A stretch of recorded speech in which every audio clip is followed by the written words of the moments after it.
once had a coach named Big Game James, but big games came and ended the same. Lost to the Bucks, lost to the Blue, and said next year's ours. Yeah, sure, that's new. Goodbye, Big Game James, pack your bags and go. You've cried through more fourth quarters than a daytime show.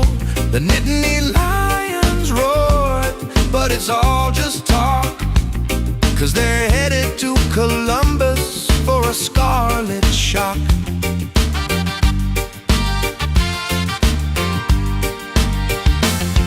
Now they hired Jim Knowles, thought he'd bring some bite, but he left Columbus like a kid in a fight. Took his playbook, pouted, said you'll see. Now the Bucks can't wait to hang 43. Oh, Jimmy, welcome back to the shoe, where your blitzes miss and your linebackers stew. You said you'd stop the Bucks, bless your soul, but Ryan Day's cooking and he's on a roll. They'll white out their dreams, but it won't help a bit when Jeremiah Smith's out there making them quit. Penn State fans will say we're almost great, but that's been their line since '98. Now Franklin's gone and Knowles feels blue. They're both searching for wins they just can't do. And while they whine about refs or fate, the Buckeyes keep marching 8-0 and great. So here's to the Bucks, the pride, the might, defending the shoe during a Saturday fight. Penn State can roar, they can claw, they can pray, but they'll crawl back home by the end of the day.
Welcome back to another Monday night call-in show here on the OHIO podcast. Good to have you all with us. Hey, I'm not alone tonight.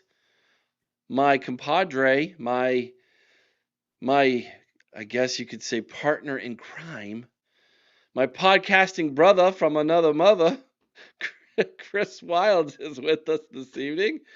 This is by design, folks. Yes. This is by design. I'm either going to end or we are going to come to a conclusion with one particular caller if he calls in. He's either going to be, this will be the last time he ever calls in, or we're going to get some things straightened out. Plus, we have some news about the Saturday show. Let's just go ahead and reveal what we're doing on Saturdays moving forward, Chris. Okay. Well, we love the call-in shows. We do. We love giving everybody a platform to voice their opinions, talk about their thoughts. However, due to the fact that we want to keep things fresh, we want to keep things moving in a forward direction, we've kind of decided to approach this more as a pregame show as opposed to a call-in show. So moving forward, we will not have the phone lines open.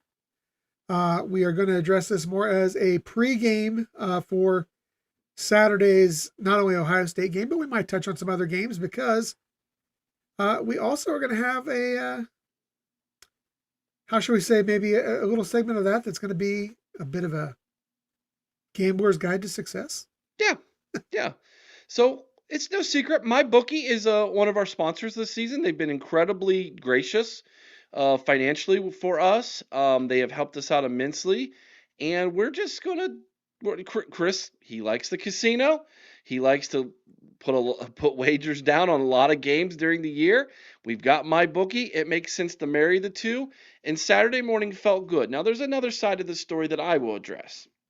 The call-in shows are getting very expensive. I've made some financial changes in my life trying to make the OHIO podcast grow and expand and become even bigger. And so I've got to be very careful with what money I have left over the next couple months while I try to build this to become financially stable and productive for me personally, so I can continue to produce more talent. We grow this platform. And so the most expensive thing we do by far are the call-in shows. Now, if we get plenty of super chats, then it pays for it, and that's great. But this season, we have not. We just haven't.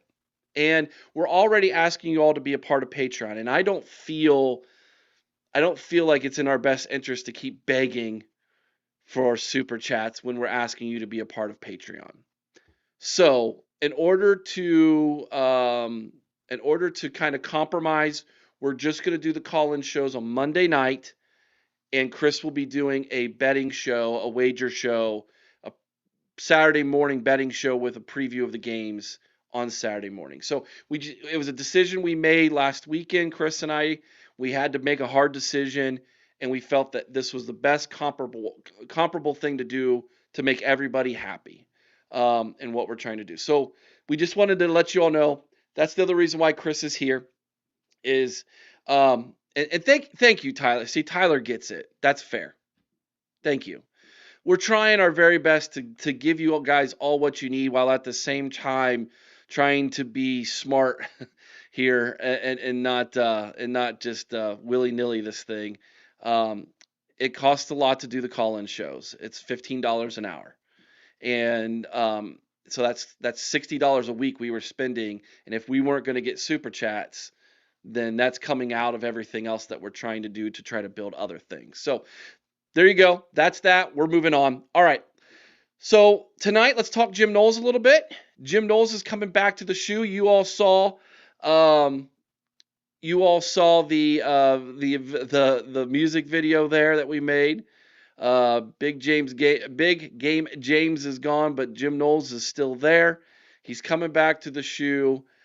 Big motivation for the fans. Not so sure it's giant motivation for Ryan Day and the players. Maybe it will be. Maybe Ryan Day will go out there and he will hang 43 on a Jim Knowles defense. That would be fantastic. Maybe he will. That would be a lot of fun as we watch the game over at Patreon together. We all celebrate that one. But Jim Knowles is coming back. Chris, your thoughts on Jimmy Knowles coming back to the shoe? By the way, phone lines are open, 567-483-1999. Yeah, would I like to see them kick his teeth down his throat? Absolutely. But, it's not something to me that I don't think this plays into the game as much as people think. This was supposed to be a Big Ten matchup. Huge implications of the Big Ten. Huge implications on the national stage. And Penn State's collapse is just taken away from all that. I feel like Penn State is a team playing without passion. You look at this defense over the course of the last 4 weeks. You're talking about a defense that is given up 30-42 to a UCLA team that is not great. Northwestern got 22 on them. And Iowa, again, none of those outside of Oregon are really good offensive teams. And over the last 4 weeks, they've given up 119 points. Running quarterbacks are obviously an issue, and we have a quarterback who's athletic, but not necessarily a big-time runner. But you know what? I think he could do it enough to throw Jim Knowles off. So to me, this is a matchup that, you know, it had so much hype coming into the season, Eric, and now it's just I don't see it. I don't feel it. You know, Penn State Sports Talk. First of all, look at the defenses we've faced. 5 of the 7 defenses are in the top 20 on run defense. And a couple of them were in the top 10 in run defense. So before you come out here saying you can't run, get your stuff straight. Also, you know, Penn State's defense is just, it's laughable at this point. When you're giving up 42 points to UCLA, it's laughable. This is a team in total chaos and total disarray. You've got guys I'm sure already checking out, Eric. You know, we've seen it with their recruits, but you can't tell me there's not guys already looking for that portal window. I'll be surprised if you don't see some of Penn State guys shut it down early. So I have no concern. I said it the other night on our show. The only concern I've got Saturday is what I'm going to be eating during the game watch party. What kind of snack am I going to have? That's the biggest concern about Saturday. No, Ohio State should not be the bigger person and honor him. He should have been the bigger person and not on his cell phone with James Franklin when the confetti's flying. Absolutely. So no, we're not going to be the bigger person, and so you can take that and shove it, big dog. No, I want to kick his teeth in. Y'all can't run. The new defensive package will confuse Julian McCord. There is no new defensive package. And oh yeah, by the way, that defensive package, we've had it for the last 3 years, but with better athletes. So there's going to be no confusion. Julian McCord. I get what he's doing there. But it's a terrible nickname because it makes no sense. Yeah, we don't get blown out on Big Noon. How about you never get blown out because you're Penn State? Where? How about that?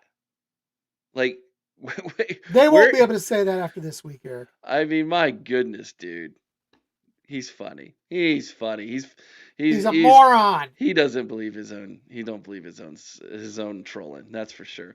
All right, man. Let's go to the phone lines. Let's go. Let's talk with Vader here first tonight, man. This ought to be a lot of fun. What's up, Vader? What's up, Podfather? It's Vader. This weekend was kind of a roller coaster. First, I got surprise visit from you and Wildman. Thank you, by the way. Then we lost Buckeye legend Nick Mangold. A double thank you for posting my blog about Nick on short notice. Finally, the worst coach in college football got fired. I have a short explanation why so many coaches at big programs are fired or on the hot seat. I will explain why development is the most important thing. Finally, I'll recap week 9. Thank God the bye week is over. Oh, great. Dive right into it. I can't wait for this, Buck Vader. Hit me. Let's take one at a time. Go for it. Start from the top. Here's your week 9 recap, and the theme is Buckeye Nation should be thankful. Let's start with bad coaching. LSU, Michigan State, Colorado. Just to name a few. Bad coaching. I can't believe it took this long to fire Coach Kelly. When LSU gave him that insane contact to Notre Dame, God was truly with the Irish that day. There's also a lot of bad quarterback play this weekend. Texas, Michigan, Oregon, Oklahoma, Florida all paid big bucks for quarterbacks that were either not ready, overvalued, and they are all overpaid. Meanwhile, our Buckeyes have the best coach, the best culture and development. Not to mention a quarterback that is the new Joe Montana that we got cheaper than other quarterbacks who aren't as good. So next time our Buckeyes don't do as well as we hope, let's take a deep breath and remember how fortunate we are as fans. One other thing, I hope this weekend Jim Knowles gets what he deserves, and I don't mean that in a good way. Chris, would you like to respond to his Week 9 recap? I think he's spot on, as Vader usually is. You know, it was a very let's start out. It was an emotional week for Buckeye Nation. Yes. You know, obviously the passing of Nick Nick Mangold. Mangold. You know, I listened this morning. I don't know for those of you who got a chance to listen to Bobby this morning on the radio. Very, very emotional. You know, and you realize in watching their chat and what's going on, you know, just how far his reach was, not just within football, but just personal reach. You know, and we didn't have the honor of knowing him personally, but man, what an amazing guy. And Vader's right. The bad coaching is out there everywhere.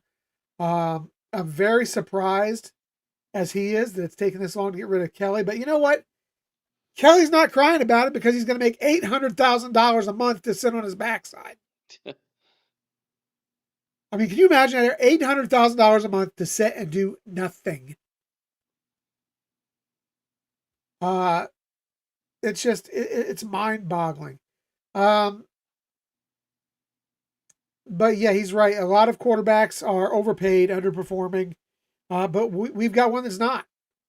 And for all of those, and something special he said in there, Eric, the fact that he mentioned the next time Buckeye Nation doesn't think we're doing as well as we should be.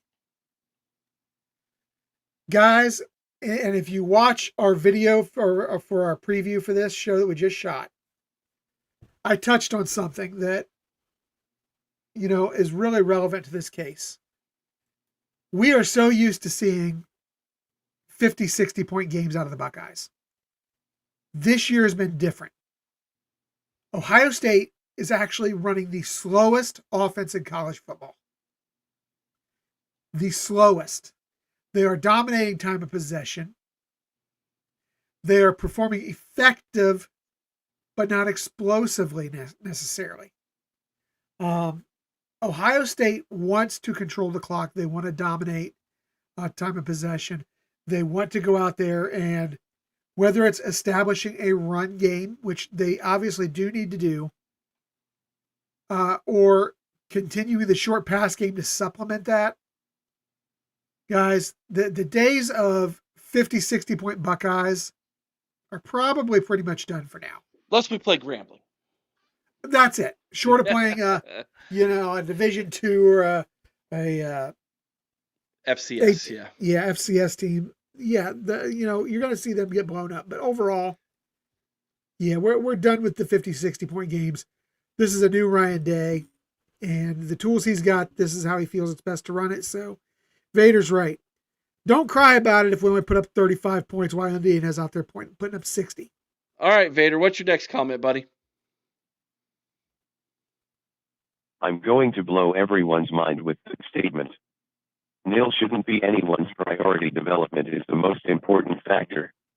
I'm telling recruits and their families, pick a program that will develop you. Taking a few extra $100,000 isn't worth it in the long run. I understand it is absolutely a lot of money, and not even saying Ohio State is the only program that can develop talent. What I am saying is, if you are looking to make the most out of your football career, you must be developed. That's how you really get the life-changing money. I don't care how high you were rated coming out of high school. Let me give you some examples, and I will be using Ohio State just because I know them best. The last two quarterbacks at Texas quarterbacks were number 1 overall. Yours almost didn't get drafted. Manning had some of the worst mechanics I've ever seen. Is there any doubt they would have been better off with Coach Day? It's just dumb luck every year. Our receivers end up being the best in their draft class every year.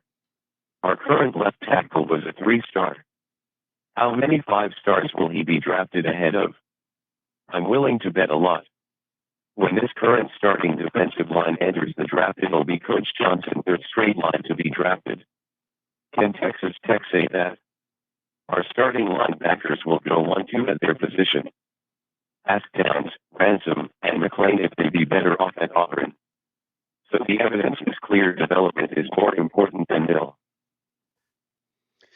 Yes. In the grand scheme of things, I agree with your sentiment, Vader, that if you're going to be developed to go to the NFL and make multi-million-dollar generational life-changing money, Ohio State is probably a better option than, say, Texas Tech, who currently is throwing a ton of NIL money to be competitive. I agree with you 100%.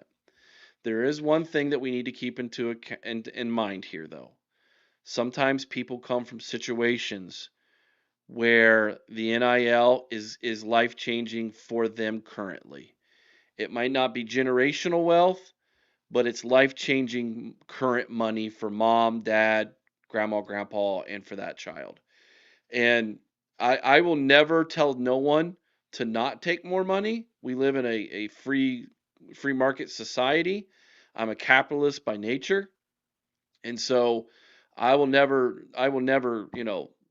tell someone don't go for the money, but I get what you're saying, Buck Vader, and I agree with you in given the situation if a child and his family are in a decent financial situation where NIL's not the overwhelming thing that they're looking for. And we don't know what NIL rules are going to change in the end. Chris might disagree with me. Well, I think Vader's on point here with the NIL. If you were a guy who has potential to be a first round draft pick, I understand that it may have to suck to wait for 3 years or take smaller money for 3 years. But development, if you're a first or second round guy, is the most important thing because you are talking about multi-millions when you get to the next level. Bryce Underwood is a guy who I'm gonna call it out right now. I don't think he goes above the 6th round of the draft. If that. Had he gone to LSU, I think the fates would have been much different for not only Underwood, but for Brian Kelly. To me, this is it's a short-sighted decision when you have the ability to play at the next level. If you are a guy who's coming out of high school, they say you're going to be a top 2 draft pick or top 2 round draft pick, and you choose to grab the bag rather than develop, you're just screwing yourself in the long run. All right, Vader, last comment, man. Go for it, buddy. Okay, this is more of a tease than a take. Name, image likeness is a gift and curse for coaches. These millionaires and billionaires who shell out huge money won't result and they want it now. There are currently at least 12 teams who are paying out at least $5 million more than the Buckeyes last season who aren't going to make the playoffs or are in serious jeopardy of not making the playoffs. Bogsy, after I finish, can you name all 12? I know what everyone is thinking. Vader, can you give us an in-depth analysis of how this will change college football and coaching? Yes, I can, and I will on my blog on Patreon, so get your membership. Now, Bogsy, name the 12 teams. If you miss more than 3, you have to send me your Wizard of Boggs hat. Oh! I will say yes or no after each answer. Oh! Remember, the question is who are the 12 teams paying out more than last year's Ohio State team who won't make the playoffs or are in serious jeopardy of not making the playoffs? Who are the 12 teams who are dishing out more NIL, so that's 20 million or more, than Ohio State last year, who are in jeopardy of not making the playoffs? 12 of them. Oh. Yes. Woo, here we go. Let's go. Let's pull open college football standings because I'm going to make sure that we get this right. All right, let's go with. I'm going to go with from the ACC. I'm going to go with Florida State. Yes. All right, there's one.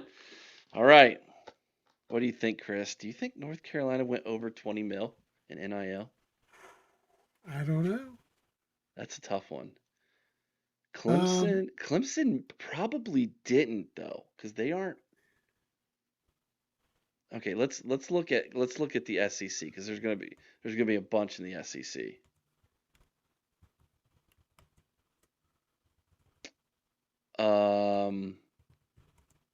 Texas. Yes. We're two for two. Florida. Yes. Eric, you're missing the obvious one. LSU. There you go. Yes. All right, there's four. You're missing another fairly Do you obvious one. think Tennessee or Texas? I think Texas. I bet Texas. You already said Texas. Oh, did I? No, I said Florida. You already said Texas as well. Did I say Texas? Okay. Okay, so I said Texas, Florida, and LSU. Those were the three I said from the SEC. Okay. Would Georgia be? Is he considering Georgia possibly not making playoff? They could miss out. Georgia? No. Okay. What about Tennessee? You think so? Tennessee. Oh, you're answering for me.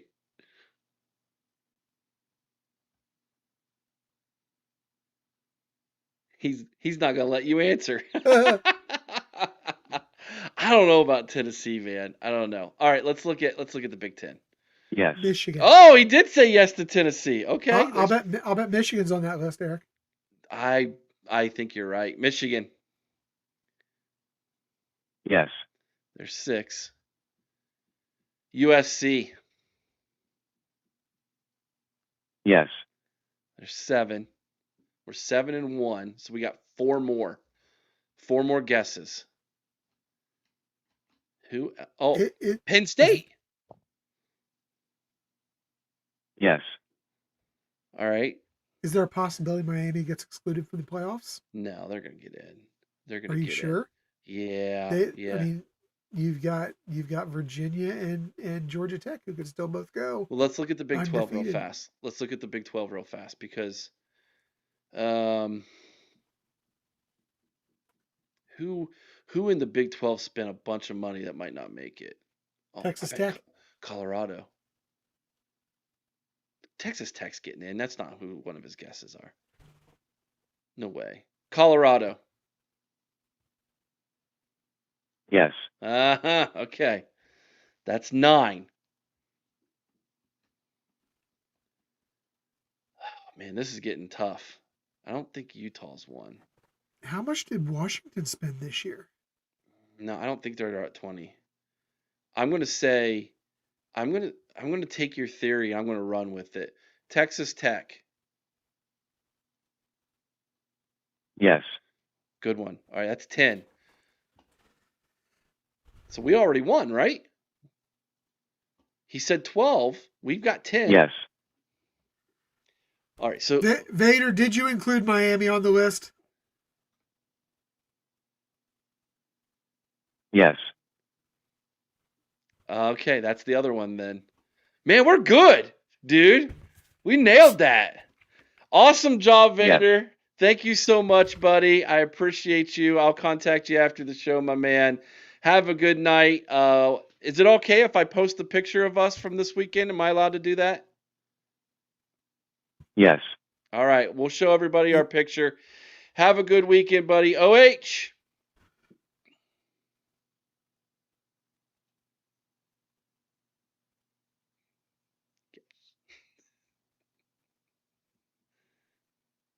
But Eric, in case you didn't see it, Vaughn actually already posted. Io. Thank you, buddy. Have a good night. Take care. That was Buck Vader, everybody. Yep. All right. Chris, are you ready?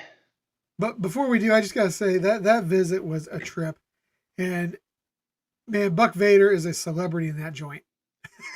Yes, he is. He Yeah, is we'll put. awesome. While we get this next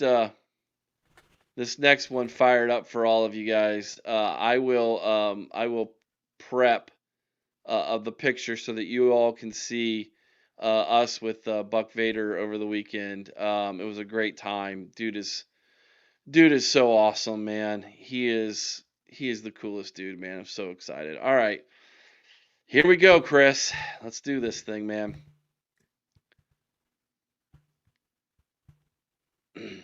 Good evening, Dan the Diesel Freak, aka Caden. Now, before we do anything else, I know you can see Chris is here.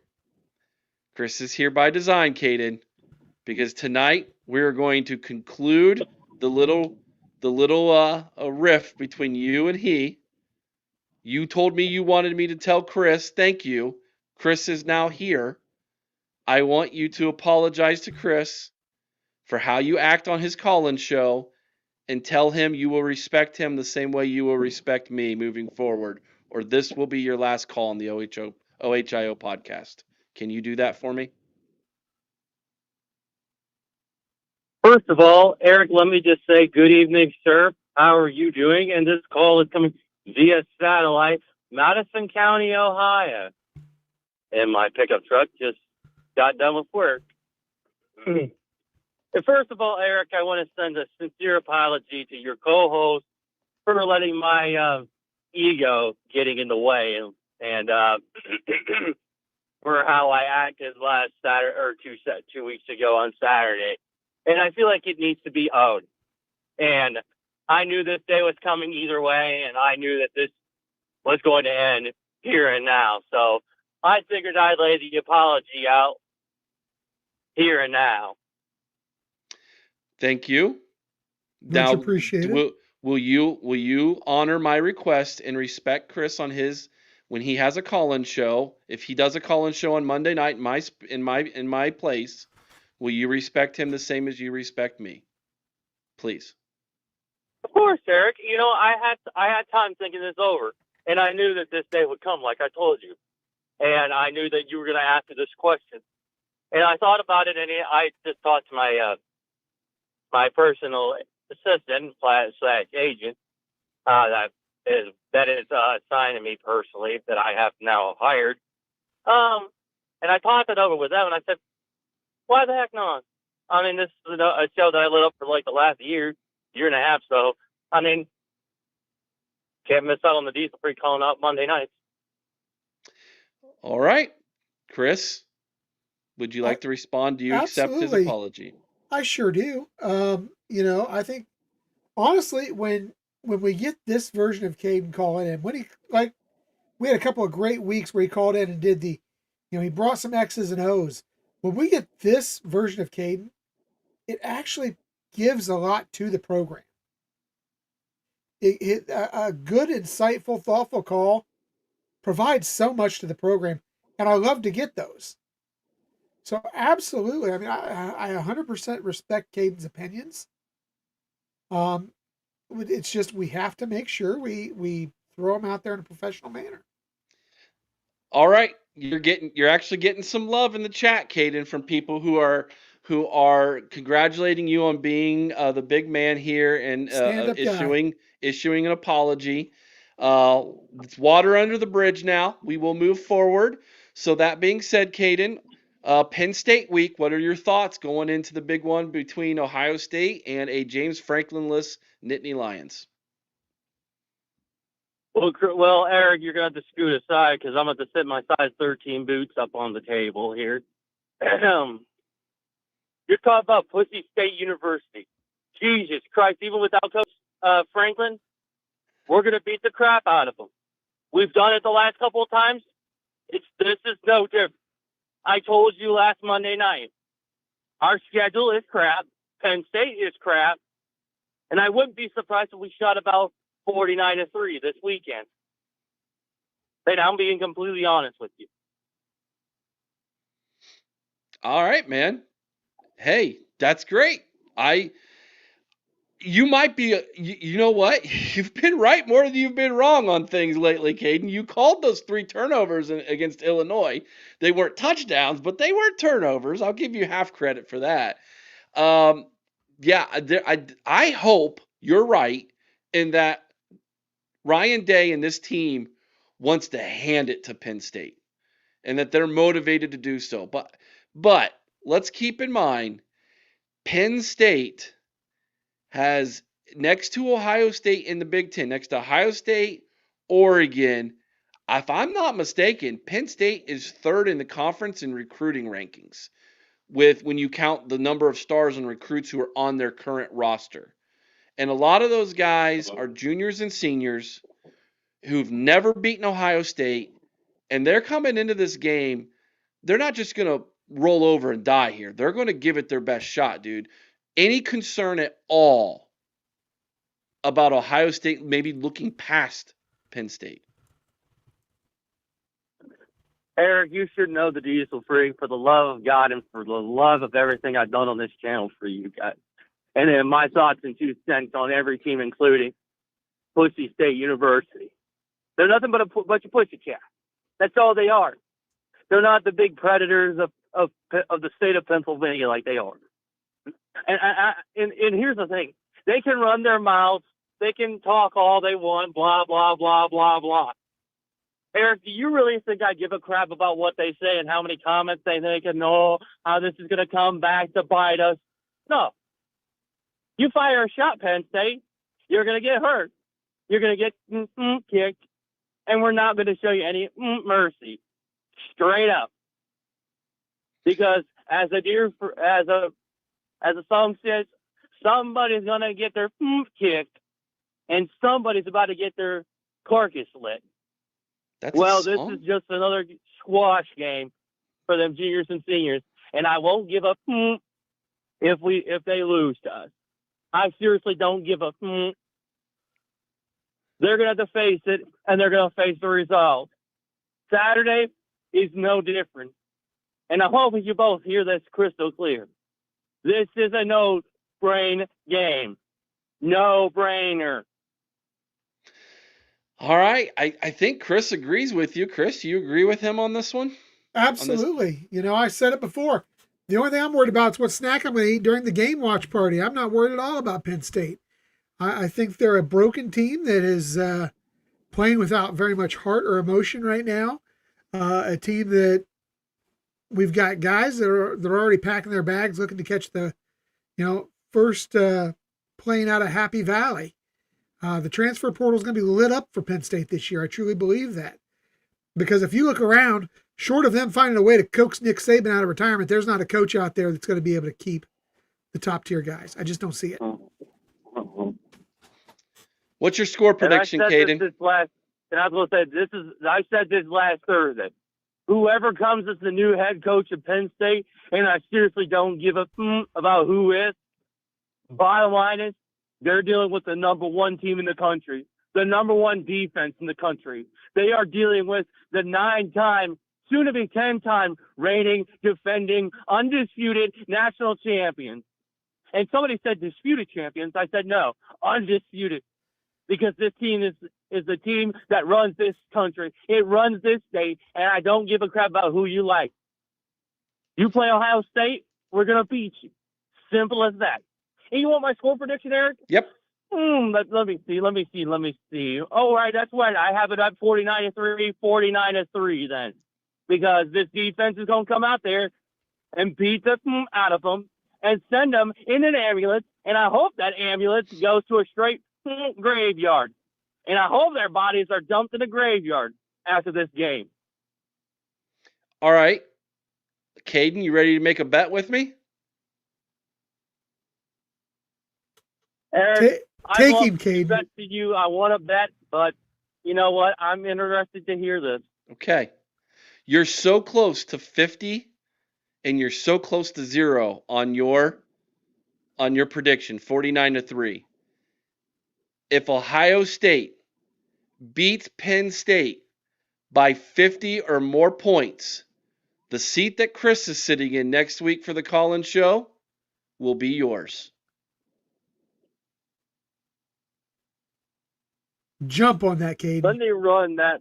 Let me run that by. So you said if Ohio State beats Pussy State by 50 plus, Chris's spot is mine. On next Monday night's call-in show, for one call-in show, you get to sit next to me here on the OHIO podcast call-in show if Ohio State beats Penn State by 50 or more. That's how confident I am that's not going to happen.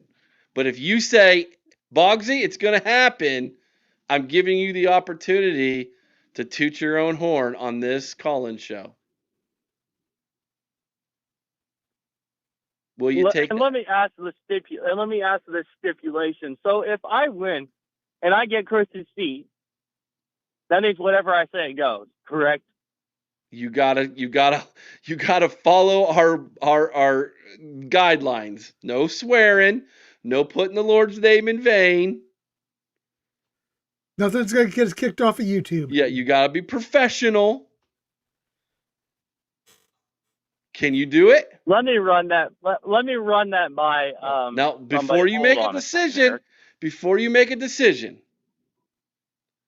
if it doesn't happen, what are you gonna do for me, Caden?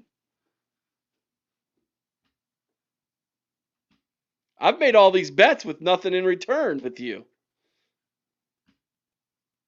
How about this? I got it.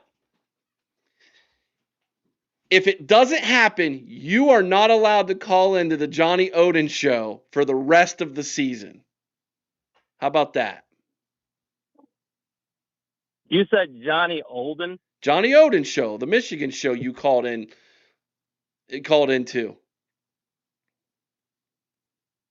Yeah, well, that was just me being nice because we both know that Michigan's going to lose. Okay, well, that's the bet. Are you willing to take the bet? 50 or more. If Ohio State wins by 50, you know, I want to make a little edit to that stipulation, Eric. Okay. Instead of me calling in the Johnny Olden show, how about this? If I lose the bet, I promise you, I will not go after John Kennedy after this show. That's a good one. Because Eric. Chris has You can. told All me right. plenty of times he doesn't like it. Okay. You cannot be in his chat or try to call into his show or talk negative about John Kennedy for the rest of the season. Deal?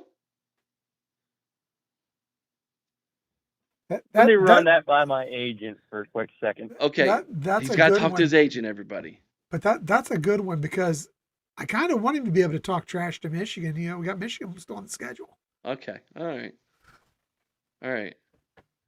He's running it by his agent, everybody. We'll get the answer here in just a second. I have a feeling. Do you think the agent was the one that went with him to Florida with the milkshakes, made the milkshakes for him? All I know is we got two big guys on the screen talking about milkshakes right now. And all I can think of is, you ever seen the movie? You ever seen the movie Heavyweights with Ben Stiller? Oh, he's back. All right. What'd your agents tell you there? After running it with my dear friend, who is my hired agent, who is not a female. Let me be clear. Oh, okay. It is not a female. I accept the changed terms, Eric. Okay. There we go. And the chat's rooting for you, by the way, Caden. So here's the deal. If Ohio State beats Penn State by 50 or more points next Monday night on the call-in show, it'll be myself and Dan the Diesel Freak doing a call-in show. If they don't beat Penn State by more than 50 points, then Caden, a.k.a. the Diesel Freak, has to avoid poor John Kennedy and the Always Irish show. He's not allowed to go to the show, not allowed to be in the chat, not allowed to call in, not allowed to say anything bad about John Kennedy for the rest of the season. You heard it here. I accept those terms, Mr. Caden, the Diesel Freak. This has been a lot of fun. Thank you for calling in this evening, and thank you for apologizing to my good friend Chris. You are an outstanding young man. I want you to know that. You can do this, my man. You can do this. Well, unfortunately, Eric, sometimes I can't control the beast in the cage, but sometimes I can, but it just depends on the day when I'm more fired up than most. But I after know. this bye week, I mean, this bye week was just lifting weights and, watching over the next film of Pussy State and knowing that my boys, including my homie Carson Heinzman, who him and I got a lot in common, we both know that they're going to kick their bad. And don't worry about Scum because those boys are ready to go up in Ann Arbor and eat them boys alive. All right. Have a good night, Caden. OH, buddy. I own, Scum sucks, buddy.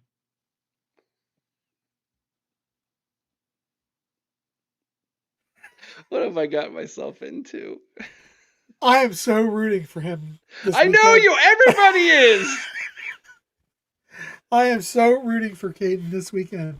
Yeah, Aaron, I think you're right. If that happens next week, I'm going to have to go buy some Mountain Dew Kickstarts and just pop them open like him on the show, I guess, to keep up with them. Not sure where Schrock was going with this one, Eric. What, Mr. Sacco? No, up above it. What? There you go.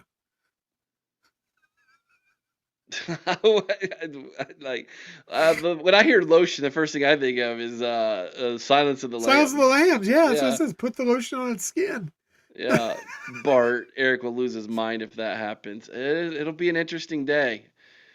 Jeffrey Johnston, I want a milkshake. I would love a milkshake. Sarah, if you can hear this, if you're listening, would you bring me a milkshake, please? That sounds amazing. Sounds really good this evening. See if she does. All right. That was wild. This show's wild. I forgot how much fun it is doing a call-in show together with you. Yeah, man. yeah. It's wild. Well, All right, let's go. Let's go to T. What's up, T? Eric. What have I Chris, gotten myself if that into, happens- man? What have I gotten myself into? Tyler, admit it. If You're that rooting for happens, you're rooting for him, right? Honestly, I kind of am. It'll be like that train wreck you can't turn away from. It'll be like a car crash, Chris. You can't.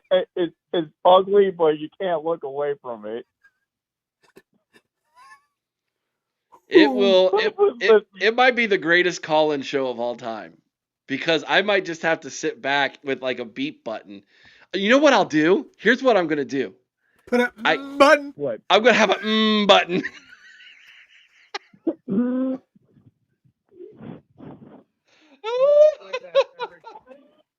Gosh, I'm so wanting this right now.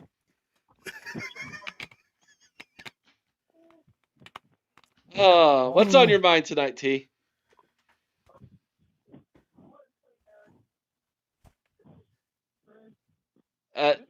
Tyler, we can barely hear you, dude. What happened, man?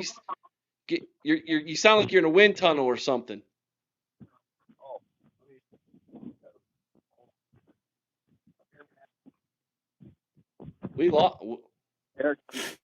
We lost you, man. We can barely hear you. Can you hear me? No, what? No. Go ahead and hang up and call right back. We'll wait for you. Okay. Okay. We'll give Tyler a second to call right back in. Great question, Andre. Yeah, go ahead and put that up there. By the way, Deb and Paul, thank you for becoming a member. I don't know how to tell people to go to Patreon, take their memberships to Patreon. Like, I appreciate that so much, but you really need to take your membership to Patreon. And if you go to Patreon right now and sign up, I will refund you your money for the first month because you just did a membership with YouTube. That way you can get your money back. But everything's over on Patreon now. That's where all the good stuff from All the membership exclusive is. content's over on Yeah, Patreon now. yeah. Go ahead, Chris. So, yeah, did you see Andre's question? No, but let's go ahead and bring Tyler back on. Okay. See if his phone is better. Can you hear me now, Eric? We Oh, got yeah. you. Yeah, much clearer. Thank you. Okay, because it's raining out, so the reception was in the houses was a little bit off, so I had to step outside. No problem. What you But got, buddy? I was thinking this today, Eric, Chris. You know how we were saying that Penn State fans were putting all their chips in the middle of the table for that Oregon game? Mm-hmm. No, it was for this game. They brought back all those seniors for this game. They know it. They brought back. They got Jim Knowles from us for this game because they thought this was gonna finally crack the code, finally solve the Chinese finger puzzle, the Rubik's cube, whatever visualization that you can think of trying to finally solve the mystery of Ohio State on a defense. But we got better than we were last year with the same players that Jim Knowles had. So, honestly, all these seniors that came back, guys, I think they're going to be going home extremely disappointed. I hope so. Do you think they'll be going home 50 points disappointed? I don't know about that. Because that might be that 20 and a half. That might be the happiest, saddest day of my life. If they go home 50 points with a 50-point loss, Ohio State had to have had at least 2 defensive scores. Probably. I'm pretty confident that I'm good with this.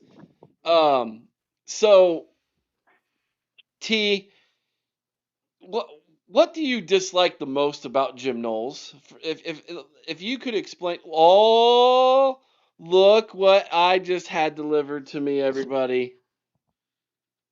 I can't see it, Eric. I don't see it. What the real.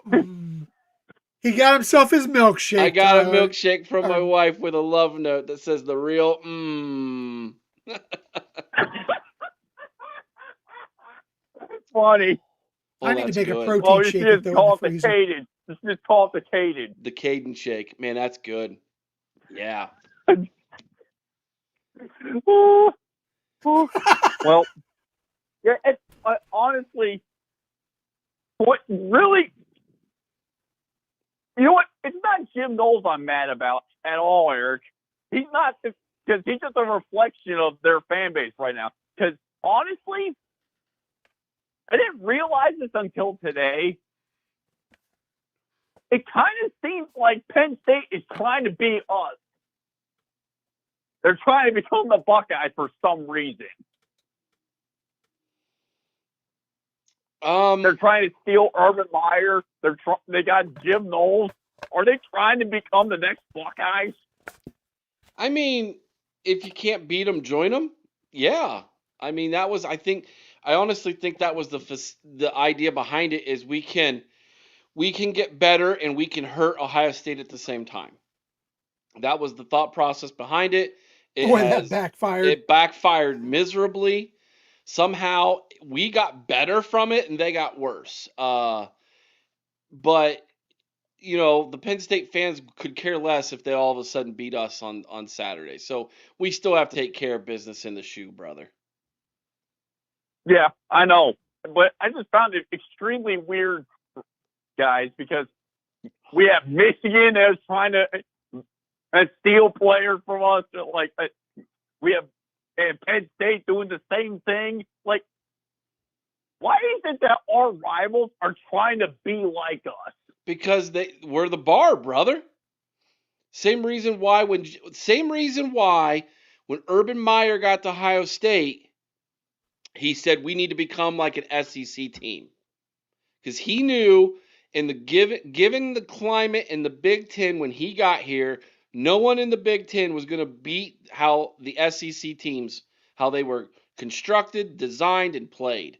And so it's the same reason why he made Ohio State an SEC-like school. Same reason. That's fair. I just find it. I just was thinking, like, imitation's the best form of flattery, but also, like, if I hate both teams, why are you trying to beat? Like, if you hate the team that you're trying to imitate, like, it's a bit creepy. It's a bit like stalkerish. Not really.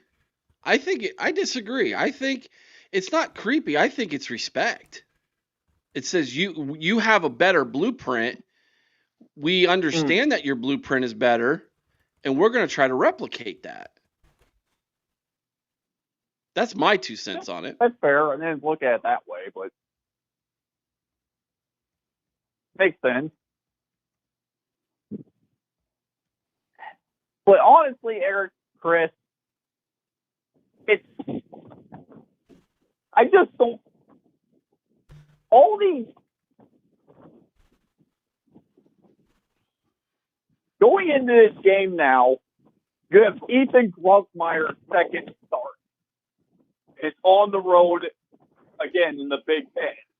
Right? You first played against Phil Parker in Iowa.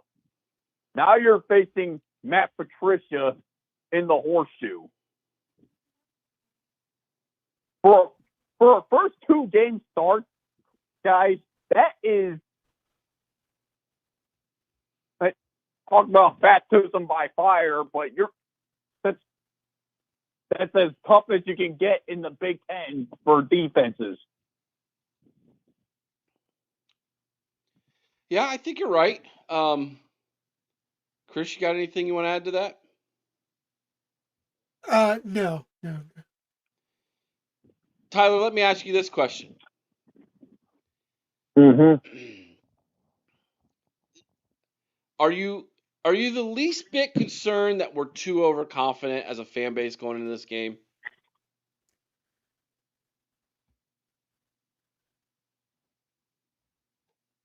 Honestly, I don't know, because I'm a confident person myself, Eric. Borderline arrogant, borderline. But going in this game, I'm like, honestly, I think it's completely justified because Penn State hasn't. Going in this game, their goal was to win all their games. Now, was Oregon a tough loss? Yes, it was. But the UCLA loss, that's unacceptable. The loss to Northwestern, also extremely unacceptable. The loss to Iowa, Iowa looks good, so that's respectable. But the fact is, though, is Penn State, you had national championship aspirations, and you fell from grace like no other team I've ever seen this year. The preseason hype that you had, along with Texas and Clemson, the falling from grace from all three of you teams has been nothing short of nothing short of shocking. Agreed. Let me answer this question first, T, from Lisa. I think it was Lisa here somewhere. She was asking how it happened, what happened to here it is. Eric, how did it just all of a sudden go wrong for Penn State? What exactly happened? So I talked to Andrew today from the Nittany Blues podcast. I asked him this question. It'll be in the video on Wednesday. I will I'll give you the Cliff Notes version tonight. The loss in double overtime to Oregon was so devastating to them. And then they had to go out to California the very next week. So 7 days later, they left 6 days later, and they hadn't gotten over that double overtime loss to Oregon. And they weren't prepared. They weren't mentally ready, and UCLA jumped on them. They had a great offensive scheme in using the legs of Nico, which is a weakness of Penn State's Jim Knowles. The Jim Knowles' defense has a major flaw. It is a running quarterback. UCLA exposed that flaw. They jumped out on them, and it was an avalanche, and it got to such a big lead, they couldn't climb back into it. And then after they lost that one, it just spiraled out of control. James Franklin was not himself. The very next press conference, he's dazed, he's confused. And then the shocking loss is really that they weren't able to bounce back after UCLA, and they compounded the problem, and then the fan base turned on them quick. If I can chime in here real quick, that look, we've seen that look before. That look that James Franklin had was the same look that Ryan Day had after the Michigan game. Yes. And the difference, I said this right before all this rolled out. I actually called this before the UC or right after. James Franklin is not Ryan Day. He doesn't have the mental and emotional strength that Ryan Day had to stand up to the criticism. Maybe it was in his faith, maybe it was in something else, but Ryan Day had a strength to stand up to the criticism and move past and take the next step. Not only that, Franklin Chris, didn't have that. Penn State doesn't have the culture Ohio State has. Correct. Now, guys, to add on this, I have a question for both of you. All right, last question. We got to move on. Go for it, T. Okay, this was a quick question. Now that Brian Kelly, James Franklin, and all these other coaches that have been terrible have been fired, who is now the worst coach in college football? Deion Sanders. You're right. I think you're right. I think it might be Deion Sanders. What do you think about that answer, Tyler? I agree. I was going to say Hugh Freeze. Oh, no. He's second worst. The worst one is over in Chapel Hill, North Carolina, happens to be a Hall of Fame NFL Super Bowl winning coach who's terrible in college. But you know what? That shouldn't surprise us. Bart, again, I can't say that he's the worst coach. He's the worst Buckeye. He's the worst person. He's not the worst coach. Just stop. But that being pushed aside, you look at guys like Urban, like Steve Spurrier, like Nick Saban, who were great college coaches who could not make the transition to the pros. It works the other way too. Indeed. All right, T. Great question. I do have a comment for you from Caden. $5 super chat. He says, Tyler, I said it simply. Ohio State's defense is going to crush Pussycat State University. Simple as that. So there you go. Caden's wanting you to know, buddy. They're just Ohio State's just going to do it, man. They're just going to crush them. I guess we're going to score. In Caden's mind, Eric, we're going to score. You know what? I think in Caden's mind, if it were a perfect world, Eric, that we'd score 60 on them. Oh, yeah. 70. Oh, yeah. Like, dude, you all realize what's going to happen. Turn Penn State into Pitt. What's going to happen is you all are going to be sitting there wishing, hoping, cheering that we beat them by 50. And I'm going to be over here sweating bullets because you all want to see this college show. But we're going to have so much fun next Monday night on the college show. Oh, my gosh. Because I'll be calling to that one and have some fun, too. All right, T. Thanks for calling in, buddy. Have a good night.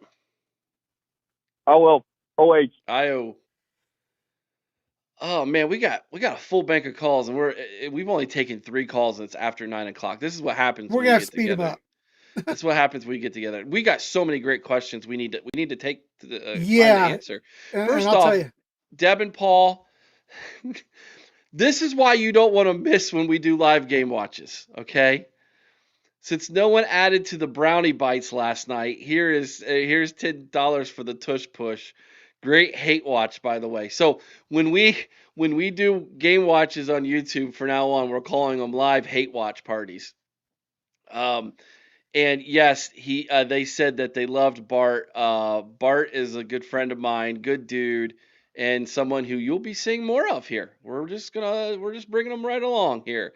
He Yeah. was our special guest last night, and Bart and I have talked about doing a show together. He's interested in working with Chris on Saturday mornings if he's available for the betting. He likes to put a little money down too, I guess. So it'll be a lot of fun.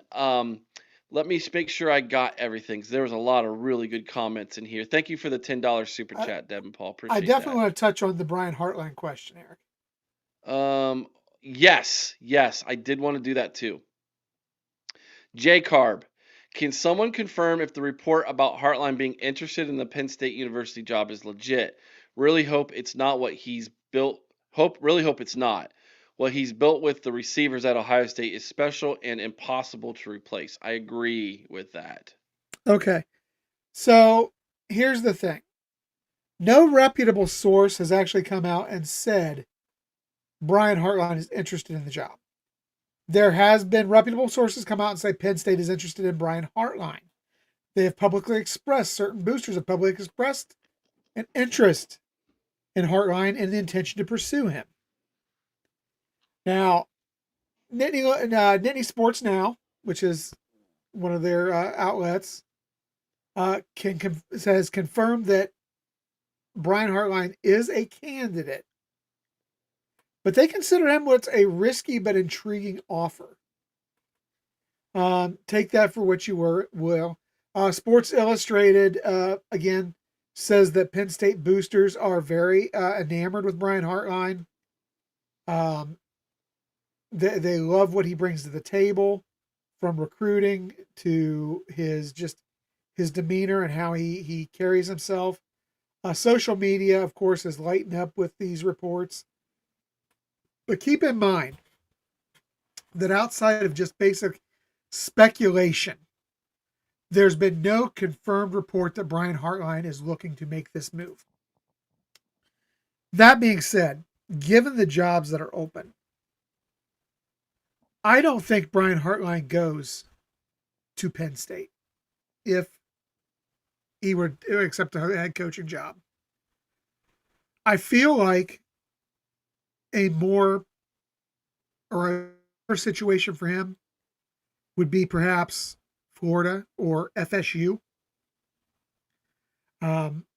He played a lot of his pro career in Miami. So maybe a move to Florida would be back in the cards, I think, before a move to Penn State. But I don't think that Hartline himself believes he's ready to take a head coaching position yet. Everybody's missing the two main things here. He doesn't want to be fickled. I'm telling you right now. Number one, he has a young family. Yes. He doesn't want to move them around the country. And he's the heir apparent, Eric. Number two, there's a rumor. Don't know if it's true. There's been a rumor. He's been promised the head coaching job when Ryan Day leaves or steps down. Maybe they've talked about him possibly being groomed as the heir apparent, and if all goes well, he will get the first crack at like the interview or something. So, and I know Chris doesn't want to hear this, but there's two names that will immediately be on the lips of every person if Ryan Day were to go to the NFL, and it's Brian Hartline and it's Marcus Freeman. That's the short list right now. Well, it better be Hartline, otherwise I'm packing up the gear and sending it back. I know. So I don't really think, and Hartline's not like, oh my gosh, I have to leave for Pitt State because they offered me $6 or $7 million more a year. He's so well off from his time in the NFL. He's doing this because he enjoys it. He's not doing it because he needs to. Don McClure, do you think we can get some Penn State 2026, 2027 decommits to commit to Ohio State? The answer to that question is yes, I think we can. I know they're trying to. I've got 5 to keep an eye on, Eric. One would be Kevin Brown, the offensive lineman, who's already scheduled a visit with Ohio State. He's a 2026 offensive line recruit. I've heard there's interest by Elijah Littlejohn, who is a 2026 linebacker recruit, and possibly scheduling a visit with Ohio State. one that I really feel like we are in need of, 2027 running back Kamon Spell has been mentioned. And then 2027 offensive lineman Leighton Von Brandt and defensive lineman for 2026 Jackson Ford. Though Ford still remains committed, the others have, I believe, already decommitted. So I believe they're in play. Okay, there you go. All right, we have 5 in the queue. So here's what we're gonna do, everybody. We're gonna take one more, and then here in about 15 minutes, I'll cut off the ability for anybody else to call in, so that way we go through these next phone calls here. So let's go to David next here. Welcome to the OHIO podcast, David. Welcome back in, buddy. Hey, thanks for taking my call, brother. You got it, man. What's on your mind tonight? So, been all over the board tonight. So, what's our topic of conversation? Everything. I made a bet with Caden where he would be my co-host next Monday night if Ohio State beats Penn State by 50. My wife brought me a milkshake that out of that conversation live on the air.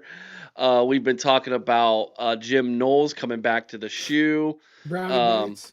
We've just been all over the place tonight, man. So it's really up to whatever you want to talk about. We'll field whatever you want to talk about, brother.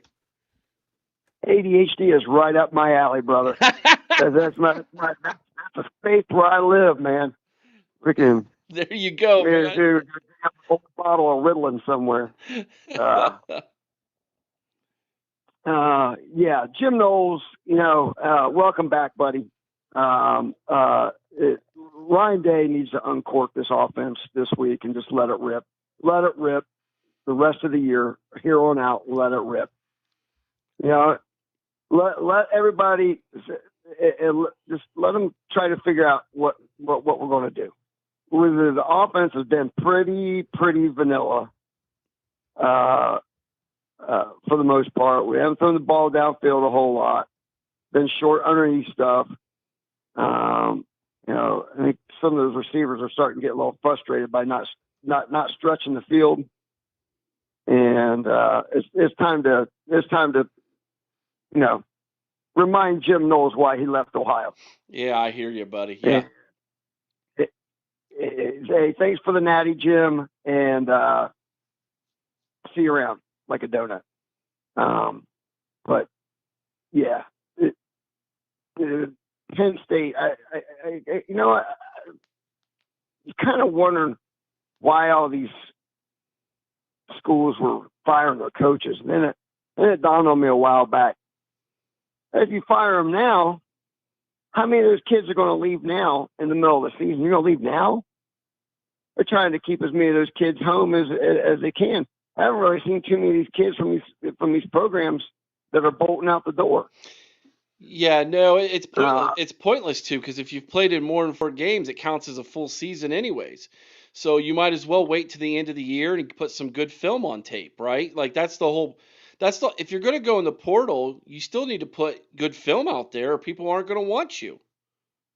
So it behooves you to keep playing, so that you get more NIL and you get more opportunities. Otherwise, no one's going to want you. Yeah.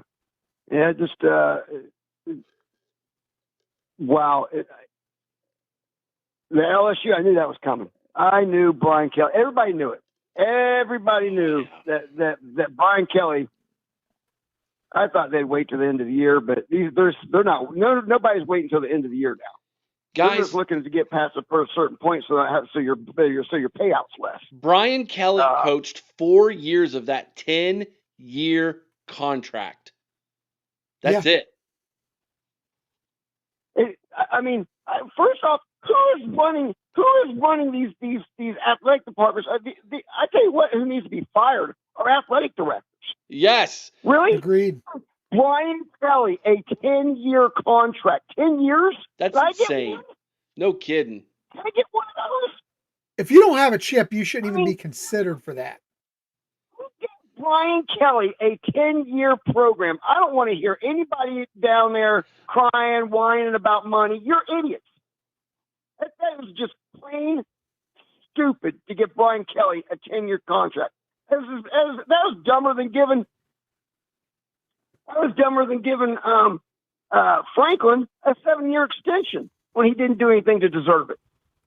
I mean, what are you doing, man? You're just making coaches multi-millionaires, and they don't even have to work. Jimbo Fisher's still there's another one who got by. He's just sitting there just collecting all kinds of money from Asperson U. Asperson U. And the college, what's going on in college football with the money is insane to me. That we're spending this kind of money on coaches in the first place, and then you give them ridiculous contract extensions that most of them don't deserve. And then 2-3 years later, 4 years later, you're firing them. You got all this payout left. And what are you doing? I'm glad I'm not in one of those fan bases, because I think I'd have to check out. Oh, buddy, I know. I'd have to check out. If I was an LSU fan, if I was a Penn State fan, I would have to check out. But, dude, really, I mean, what are you doing? And then people I wonder don't know why if you've ever been to Louisiana. I've driven through Louisiana a few times. That's the other thing. Down to New Orleans. That's the other thing, man. Listen to this. That state could use that money in better ways. Chris just mentioned it. He said, say what you're going to say, Chris. Look at the ticket prices now. Yeah. Did you guys That's hear? directly affecting ticket prices. LSU just approved a ticket price hike that was announced on Friday, and then they got skunked on Saturday and then fired them on Sunday. They had to. They had to after announcing that ticket price hike. But oh my gosh. It's a double-edged sword. They had to do it after announcing that the ticket hike and then watching that stadium empty in the third quarter. They had to make that move to fire him, but at the same time, firing him just made that ticket price go up even more, because now you got to pay $800,000 a month for a guy to sit at home. Well, unless he gets another job, and then whatever the difference is, then Correct. that could lower it. But $800,000 a month to not coach a football team is what they just paid him for 6 more years. And Penn State was smart here. Penn State put that clause in Franklin's contract, and I'm sure a lot of programs do, where he must go after a coaching position or a broadcasting position. But there's a stipulation in there. Doesn't say what the price is. Right, and I would go after a daggone high school coaching position. Or a high school would be smart to hire him. Absolutely. David, let me ask you this, man. So we have a situation, and shout out to Vader for bringing this up. Oh, by the way, I really failed here tonight. I failed to let people speak their piece on what happened over the weekend with a Buckeye fallen Buckeye passing away. I should have been doing that this whole time. My bad. But Vader brings up a really good point about NIL and player development, and he says we should be concentrating on telling these guys player development. And it was more important, and I think it is. But I pushed back a little bit and said some of these kids, when it comes to NIL, are in such bad financial predicaments that they look at this NIL as a way to change the outcome for not only themselves but for their family. Do you see my side of that too, David? Oh, yeah, I absolutely see both sides of it. You're both right. I mean, both sides can be right here. It's not one of those situations where, where it's one or the other. I think both situations absolutely are. There's a lot of kids out there that their families need that money. Yeah. And I get it. And, but I also think as Ohio State, we gotta be careful, because we've seen Asperson, you fell into this back in 2022. They went and got that class. They paid $22 million for it. And I told Mimi, I said, when they got that, I said, you watch. I said, half of that class will be gone come December. Half that class will be gone by December, and they were. About half of them were gone before they even got to January. They hit the door, went somewhere else.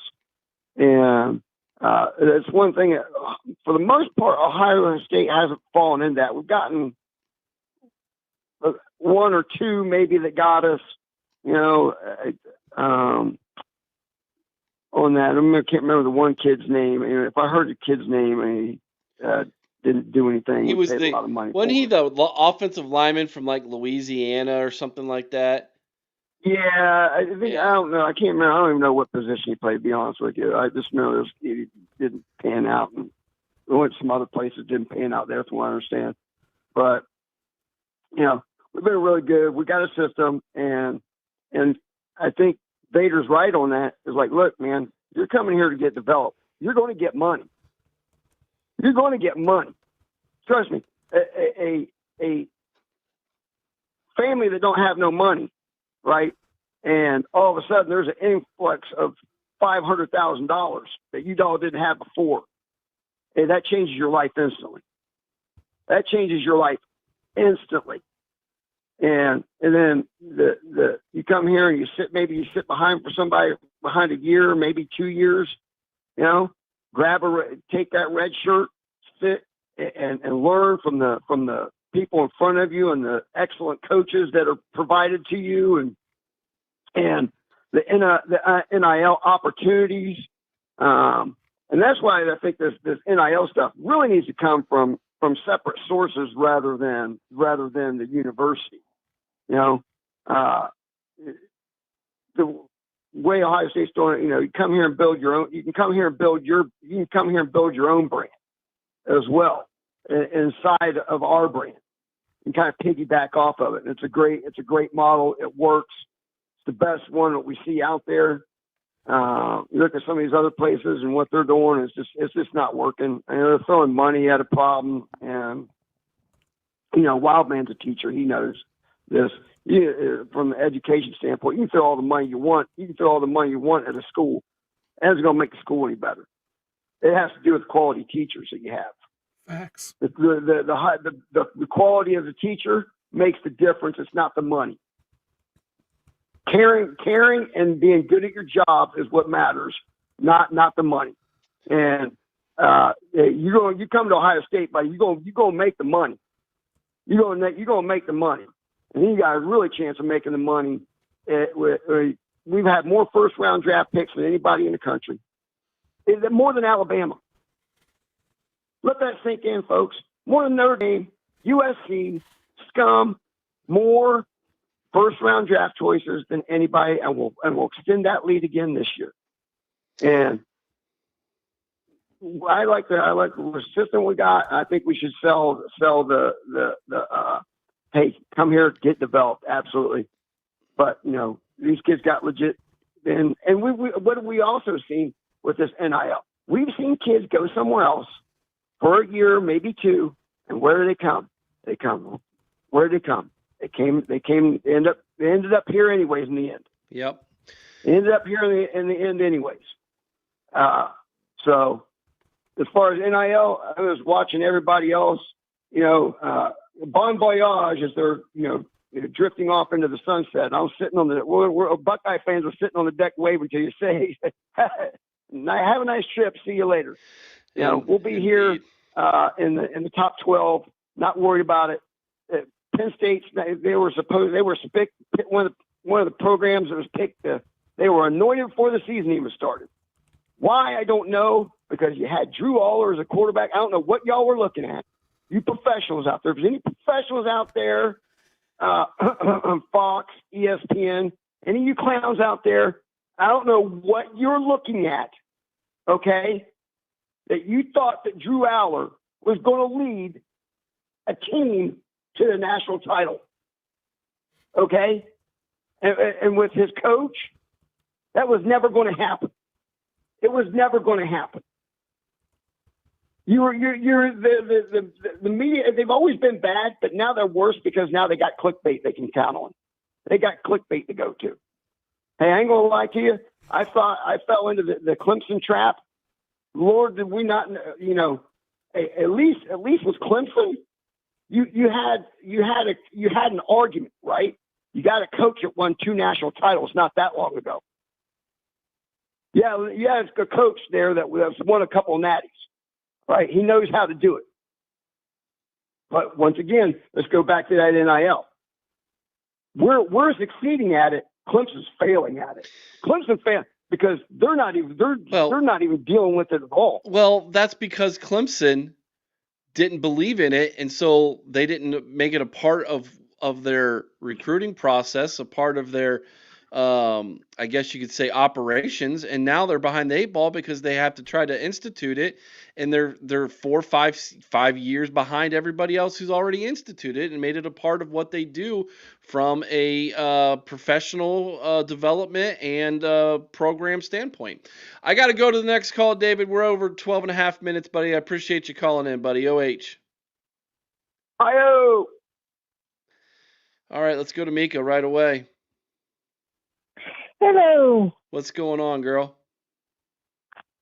Nothing much. Mika, How are you guys doing tonight? We're good. We're good. We're having a good time. I have a question that we're going to answer together. You're going to help us answer this question. And then if you want to, if I have your permission, I can reveal your show's logo to everybody tonight if you want me to. Yes, go ahead and do that. All right. Here's the question. Show name ever, by the way, Mika. Thank you. This is from Jeffrey. Okay. This is from Jeffrey Johnston. Who are the top 5 coaches in college football? I'm Chris. I'm going to have you and Miko make that list for us while I work on this. Well, Mika, I'll tell you what. Do we want to start with number 1 and work our way down? Or do you want to go in reverse? Let's start with number 1. You know, a lot of people are going to put Kirby Smart in there because he's got a couple of natties here recently. But I'll tell you, for me, if I'm judging right now, I'm putting Ryan Day at number 1. I agree. I think he's trending in a better direction, has a much better culture than they have at Georgia. I will put Kirby at number 2, though. I got Kirby at 2. Okay. Number 3 is where it starts to get a little bit interesting. Because I'll tell you, I think a lot of people would say Dabo Swinney because he's got a pair of natties. But to me, you have Dabo at 3? I hate Dabo. Oh, I hate Dabo as well. And I also think he's trending in a different direction. So for me, I had number 3 was Dan Lanning for me. Marcus Freeman. Yeah, I'll go Dan. As much as I hate to. Oh, he's got the most punchable face in the game. I think you're going to hate my 4th one, though. Well, you know, I know who your 4th one probably is, and I refuse to even put him in the top 5, so I'm not even going to put him on there. I know. So go ahead and unveil number 4 for you, Mika, because I know who it is. Freeman. And I can see the argument. I disagree with the argument, but I can see it. You gotta let this go, man. Never happened. You gotta let it go, dude. He controls when this gets let go. For me right now, if I had to choose, number 4 for me, Kurt Cignetti. I actually had him in at 5, Eric. Okay. He's my 5. He's your 5 as well, Mika? Yes. Right now, I mean, I know he had a tough first year at Alabama, but he's got him looking pretty good this year. I'm going with Kalen DeBoer at 4. What about Mike Elko? Arguments there. That would be a good argument, but I don't. I mean, let's see what he does in a play. Yeah, I could see it. Let's see what he does. I could see it. Yeah. Sick Denny will be There's going. also got to be an argument for Lane Kiffin in the top Nah, 5. Not in the top 5.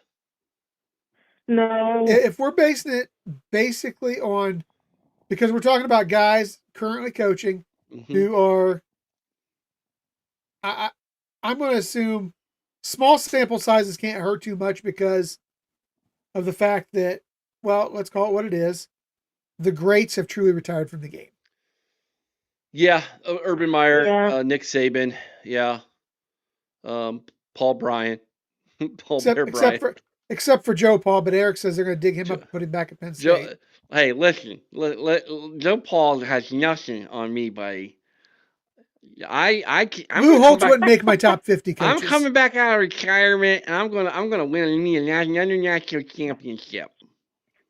Lou Holtz is the number one most overrated coach of all time. What?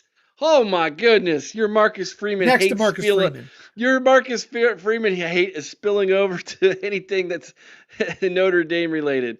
All right, here is we are going to be revealing it tonight for the first time, ladies and gentlemen. Coming to you later this week, only on Patreon, exclusively on Patreon. The marvelous Mika Hanna herself will be hosting her very own podcast. I give you the Illuminati podcast. There it is. I love it. Isn't that great? That is awesome. There it is. I'm already playing t-shirt designs. T-shirts and hats. The Illuminati coming your way, everybody. Marketing, baby. It is the greatest name for a podcast of all time. You girl, you did it. That was not a suggestion by anybody. She came up with that one all on her own. We came up with design. It's gonna be great. So later this week, Mika over on Patreon, she's gonna have her own podcast. She asked me to help co-host it with her for the first one, and I'll be there to help her all along the way. What are we going to be talking about on this first podcast? Do you want to kind of reveal some of what your show notes might be? Of course, I'm going to cover recruiting, and I'm going to be discussing the upcoming NIL decision, how I think that's going to impact for high school recruits, and also the impact of 7-on-7 in Ohio, and just going to have a cool, casual conversation, give my opinions, and you're going to get pure, unfiltered Mika for a little bit. So we'll see how this goes. Pure, unfiltered Mika for a little bit. I like it. I can't wait, Mika. Somewhere my mother is cringing. Oh, no. I'm sure she's absolutely proud of everything that you do. Yeah, Jim, man, the Illuminati, our very own Buckeye cult. Yeah, I guess we should just lean into it, I guess, huh? Yep, let's own it. Yep. Yes, we should. Yep. All right. Should. Well, other fan bases call us cultists already. We might as well just lean into it. You got it. That's right. We might as well. Mika, anything else you want to talk about? I know I kind of dominated the first part of that conversation there. So what were you wanting to talk about tonight? Oh, no, you're fine. I think Jim knows is going to get his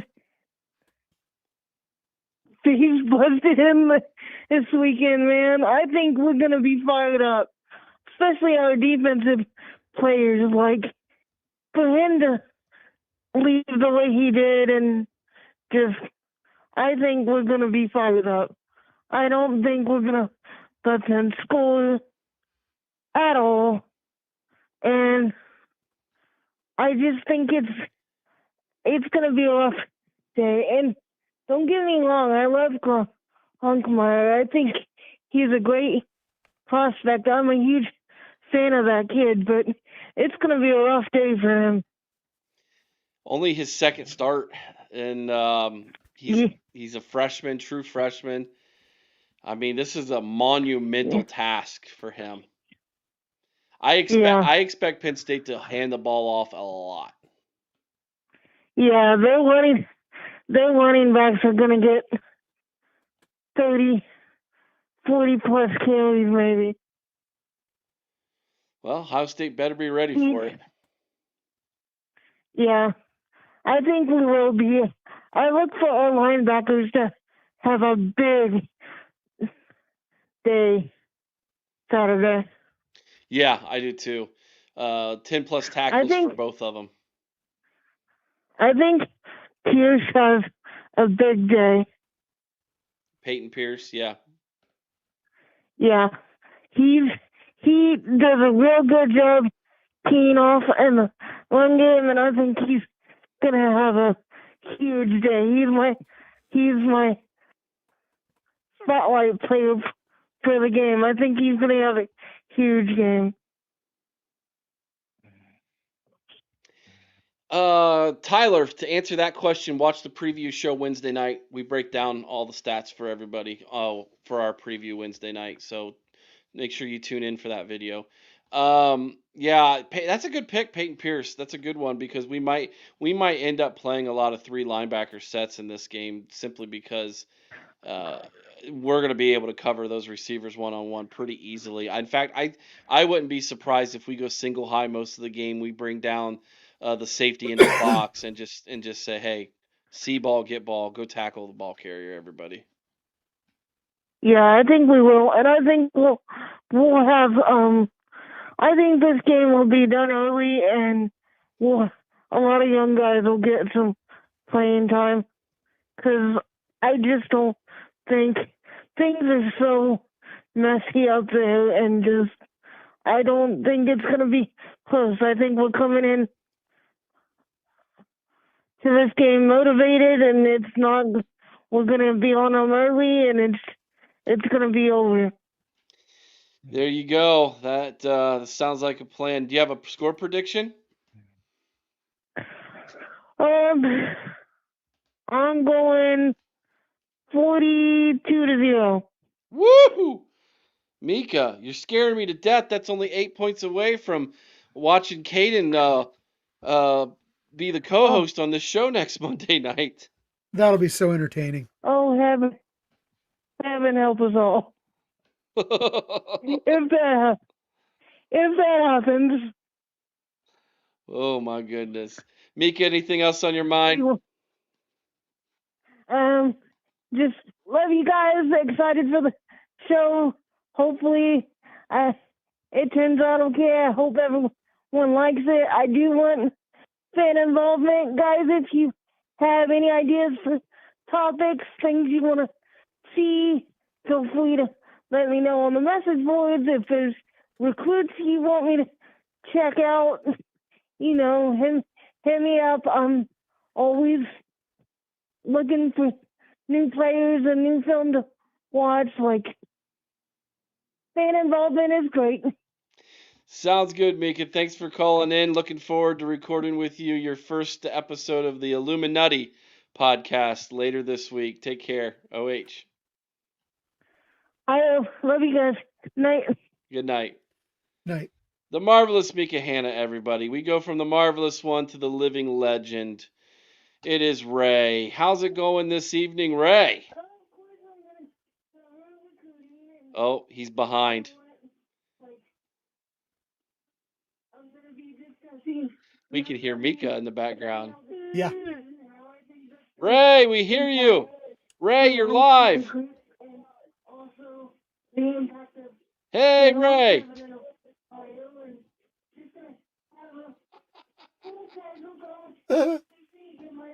Oh, give him a few seconds. It's not that far above delayed.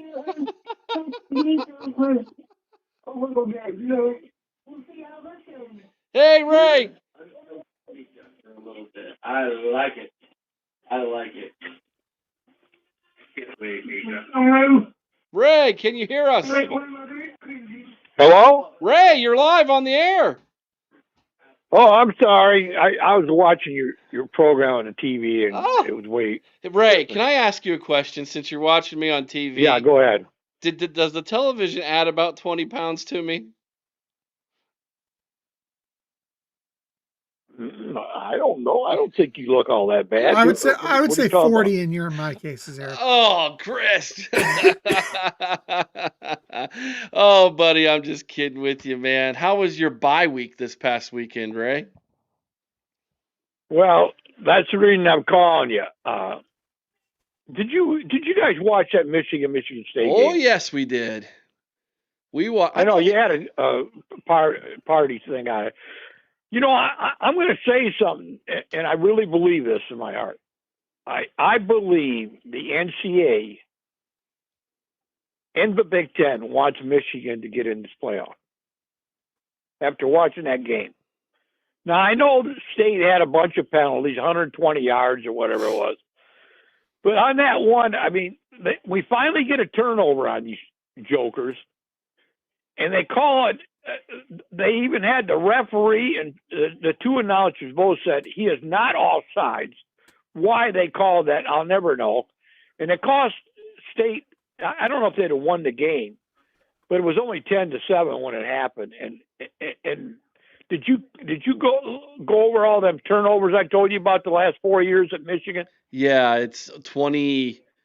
What was it, Chris? I don't recall. 21, 24. Yeah. Yeah, it's not a lot. They have turned the ball over. No. But yeah, they don't turn the ball over. I mean, they had one, I guess, there's Saturday, the one guy ripped the ball out of his hands. But it seems like it's like they got glue. I mean, even when they take big hits, they don't seem to ever turn the ball over. I'm telling you right now, when you guys go up there, I know everybody's confident they're going to beat Penn State by 50. We thought the same thing when they played Michigan last year. We were going to win by 50, and we didn't win the game at all. You better not get overconfident with Penn State. They've lost 4 games, I know, in a row. But some of those kids got pride. They're going to try to take it out on you guys to make up for all their bitterness that they went through 4 straight losses.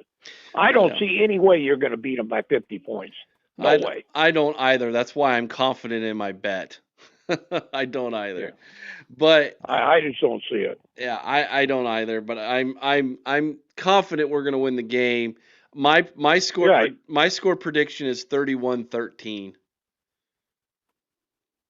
I'll tell you, they got to get that running attack going before they go up to Ann Arbor. Like I said, the weather could be crummy. It could be windy. I went to a lot of football games there in the 20 years I was ushering.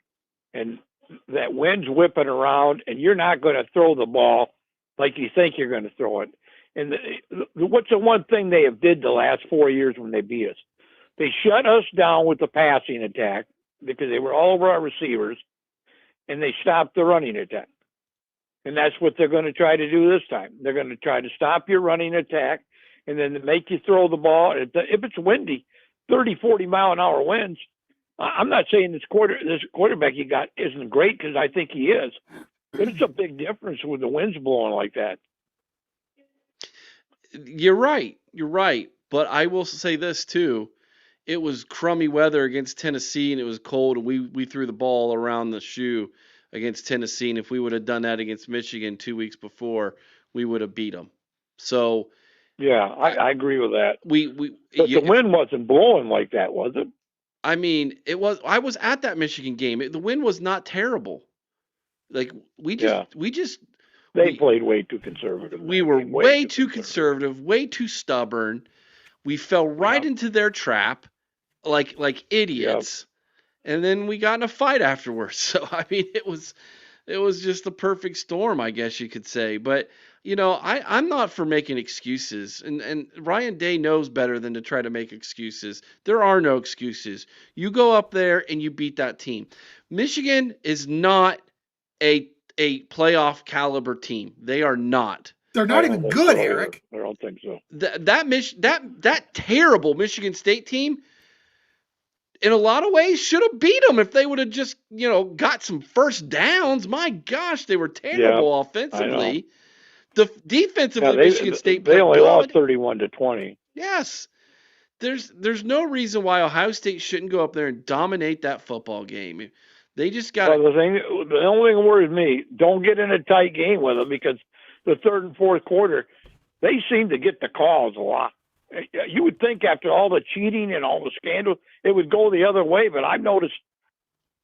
And the one thing, I don't know if you guys want to talk about it or not, but they got this gambling scandal in the NBA now, and they've had one a lot in the baseball lately. And I'm afraid that we're ruining all the sporting events by putting gambling involved with these games. Way too much, and I'm afraid some of these referees, some of the calls they come up with, even the one, Smith makes that catch and he rolls over and still got the ball, and the guy comes in and knocks it out, and he said no catch. Now you start looking at stuff like that, and you start wondering, are they getting paid off? makes you wonder. Makes you wonder. I know that ref that got suspended in the SEC, who happened to be the ref in the 2019 bowl game against Clemson where we were screwed, is being investigated, and I was told they're looking into making sure. I think they're investigating him to see if he's been involved in any gambling rings as well. It's going to be hard to prove that. That was a guy.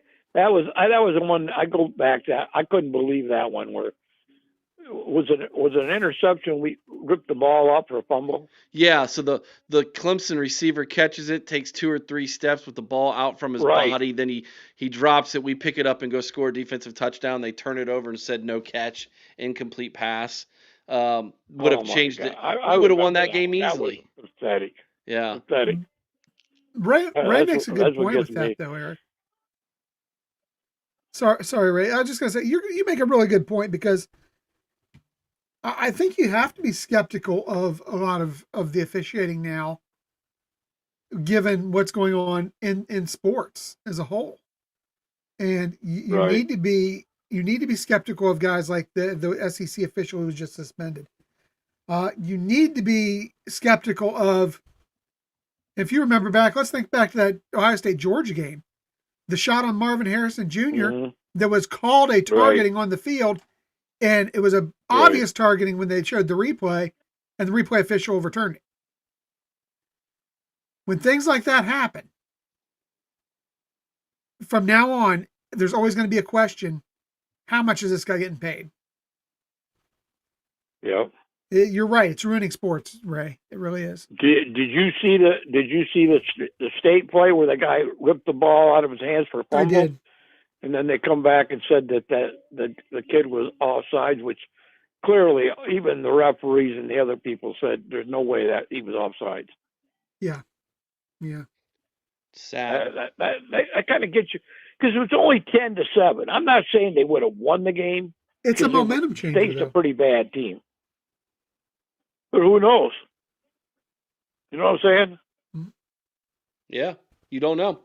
It would have completely switched the momentum, because I think Michigan went on to score that drive. They did. Yeah, they did. They went and got a touchdown. That was like a 14. Hey, I've got to have eye surgery, not this Thursday, but next Thursday, on my right eye for cataracts in my eyes, and then the left eye on December 4th. So you pray for me. And I got my Christmas stuff coming in a week or two, and I'm going to send something out a couple of days before I have that surgery. Okay. Okay, buddy. I'll be looking for it, my man. Anyways, what do you guys? What's your prediction, Chris, for this game? For the Penn State game, I think it's a game that I think Ohio State handles it pretty easily. I don't think it's going to be as high scoring as a lot of people think. I have Ohio State putting up 38. I think I had 38. Yeah, 38. 38-7 to 7. I don't look at this offensive unit of Penn State as a very good offensive unit. They have a couple of pretty good running backs, but they're going to just Ohio State's going to crowd the box. Quarterback. Yeah, Ohio State's going to crowd the box, and they're going to try to make the Olentangy kid beat him. And I just don't think he has the weapons on the outside to do it. Yeah. Anyways, I'm hoping for the best. I just, I know I'm shooting the gun, but I want them to knock them right out of the playoffs. And I just hope we go up there and put a whipping on them that they've never seen, because they're already, these Michigan people are bragging that they're going to make the playoff now. Now, I'm not saying that they're not going to be able to beat Purdue and Northwestern and all these other teams. It might come down to that game for us to, if we don't knock them out, they could be in the playoffs. Yeah, I know. I've been thinking a lot about that. Was actually my prediction beginning of the year, was that would be a play-in game. Ohio State's performed much better than Michigan has this season, but Michigan's done exactly what I thought they would do. And they had a soft schedule this year for the most part. Yeah. And don't blink, but they have a soft schedule again next year. So yeah, I know. They're afraid to take on people that could bully them around like they do. They have two tough games, and they got bullied all over the field by Oklahoma, USC. and USC. But how many out of that 21 turnovers? I bet most of them were interceptions. How many fumbles have they had? I bet the 4 years they haven't had many fumbles. I don't know. I only had the total. Not a lot. Their running backs are, I don't like them, but the running backs are pretty sound. Their running game's always been sound. They seem to hang on the ball. Like I say, I see them when they take big hits and they hang on to the ball. I don't know how they do it, but they do it. Anyways, I guess I'm still. Is there any update on that scandal of the gambling scandal for Michigan? Anything new on that? It died. It's you're not going to Yeah, hear that's anything. what I mean. It's just dead in the water. I don't man. think we'll ever find out anything about that. Nope. Although the news came Anyways, out today that you guys pray for me, I'll pray for All you, right. and I'll talk to you next Monday. I won't be having the surgery till next Thursday. All right, we'll talk to you Monday, buddy. God bless you. OH. God bless you. OH. IO. What news were you talking about came out today, Eric? Yeah, that Michigan and Sharon Moore retracted their appeal to the NCAA. Well, again, I think that was a long time coming. They knew if they reopened that can of worms that they could get hit with heavier sanctions. Yep. I have the picture of us with Buck Vader. I'll show that here in just a minute. We got 2 more phone calls to get to. What's up, Bart? How we doing, guys? Doing good. You're a pretty popular guy. Everybody kind of likes you. I don't know why. I mean, well, they don't know you personally like me. If my wife likes me, I'd be winning. But if strangers like me, then I'm winning also. So okay, I guess you're a winner either way, huh? No, I just wanted to say that this has been a great time that I've had with you and Chris and the other guy. The people that are here, that are subscribers, that interact, are such great people, Caden included. But it's just been so enjoyable to do this, and I love doing it. And I was going to tell you, Eric, look at your text message. I just designed a logo for the Illuminati. And when you do, tell me what you think. I think you tried to copy me slightly. Oh, really? You already came up with that? Yeah, no. Didn't you see what I made? No, I didn't. Oh, check it out. Are you by a computer right now? I'm on my phone right now. Oh, I'll send it to you. How do I get this on my phone now? Now I got to try to find a way to get it on my phone. Well, you can wait till after the show. It's not a big deal. Yeah. I think you should. I think you should see what we came up with. We were definitely on the same wavelength, dude. That's okay. That's scary, Bart. We think a lot alike. That is scary, man. Hey, real quick, we talked about the jobs openings and what's the best. Yeah. ESPN came out with one. Actually, I think they were listening to us. came out with one today. It's a top 8. Okay.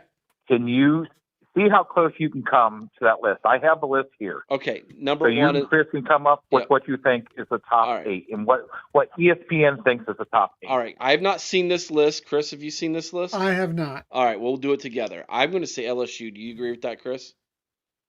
LSU 1. Yes, of the openings that are out there right now, LSU is one. LSU 1. LSU is 1. Okay. Next is either going to be Penn State or Florida. I'm going to take Penn State here. Okay. I'm shifting from my original thought. Okay. Penn State's 2. Penn State is 2. Florida's 3. Florida is 3. All right. This is where it gets This murky. gets a little dicey here. Yeah, this is where it gets murky. All right.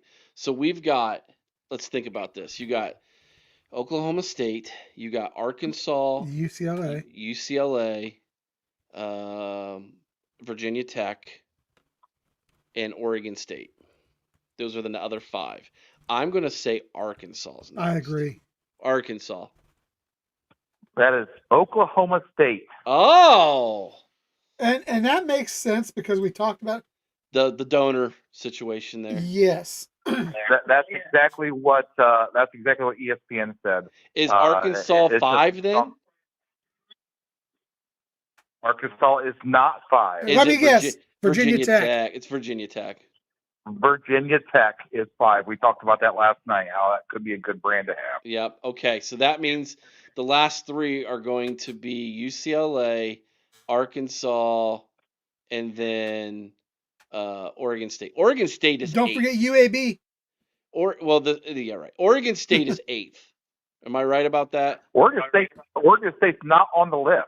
Oh. It is something that you mentioned last night, Eric, Stanford. about how they could be set up. Stanford. Good point. But they got it. That's what's so confusing because they've got a head coach. So I actually think Stanford is probably 6 then. Arkansas is 6. Stanford is at 7. Stanford 7, UCLA 8. That is correct. They got UCLA all the way at 8. What do you think about that, Bart? That feels well. disrespectful. I'd like to live in Los Angeles and that weather and everything. And I don't know if my NIL money would go very far out there, but there's something about working in UCLA and Stanford that people need to take into account, and that is how high the taxes are there. Yeah. Yes. Yeah. Completely correct. So I just thought that was a pretty cool list to come up with. But just one other thing I was thinking about, and I think Dave, caller earlier, hit it on the head. And what I was going to say is the fall of Penn State was counting on Drew Aller. You could say that James Franklin lost these games, and I think he had a big part in it. But when your quarterback is not, I guess, elite, you're not going to win national championships unless you're Craig Krenzel. But I think the fall and rise of programs is how much your head coach or your coaches can develop a quarterback. If they can't, they will not be successful long term. And you look at what Ohio State's done, especially with their quarterbacks now, but you look at Clemson and LSU. 2 of the highest rated quarterbacks they come out all year is Kubiak and Nussmeier. Mm-hmm. How have they played? Terrible. They haven't, and thus their teams are doing bad. So I think if you can develop a quarterback, you're going to be pretty successful, especially in college football where you have such parity of athletes and everything. But what do you think about that? I agree. It's the most important position in the sport that has a lot of positions. And if you don't have that one properly filled with someone who can lead, it's going to make it really, really difficult to win. Who are the best quarterback developers in college football? Obviously, Ryan Day. Is Lincoln Well, I think Riley still considered that or not? I think he is I because think of the so. trophies. You look at some of the most successful quarterbacks in the NFL and see where they went to college. Oklahoma. And see if there's a common denominator there. But Yeah. I think that's very important. I think that's why Ryan Day's been so successful, because he can develop quarterbacks. Sometimes they don't really resonate to NFL stardom, but they're serviceable. You know, how many years ago did we talk that there was no high state quarterbacks in the whole NFL? Especially not even starting, but now how many do we have? Well, there's 2 starting. There's 3 there if you count. You know, the most recent, but even though he's injured. And there's going to be 4 in 2 years because, well, unless one of them doesn't make it. Yeah. So. No, that's all I want to say. I just want to say I enjoy this. I love interacting, and I think the people that are at the chat, Mika seems awesome. Buck Vader, I'd love to meet him one day. But everybody here is just, it's really good thing. And I think the more that you grow and what you've been doing, it's just going to get better and better and better. And I'm so rooting for Penn State to lose by 50. You have no idea. I think everybody in chat also feels the same way. So good luck with that. And I'm out of here. So all right, Bart. Have a good night. I'm going to say OH. IO. Okay. See ya. That's our buddy Bart. You'll be hearing and seeing more of him. He's a good dude. They're shocked you have eyeballs, Chris. Let's show us those pretty eyes again. Let's make sure everybody knows they're there. There they are. All right.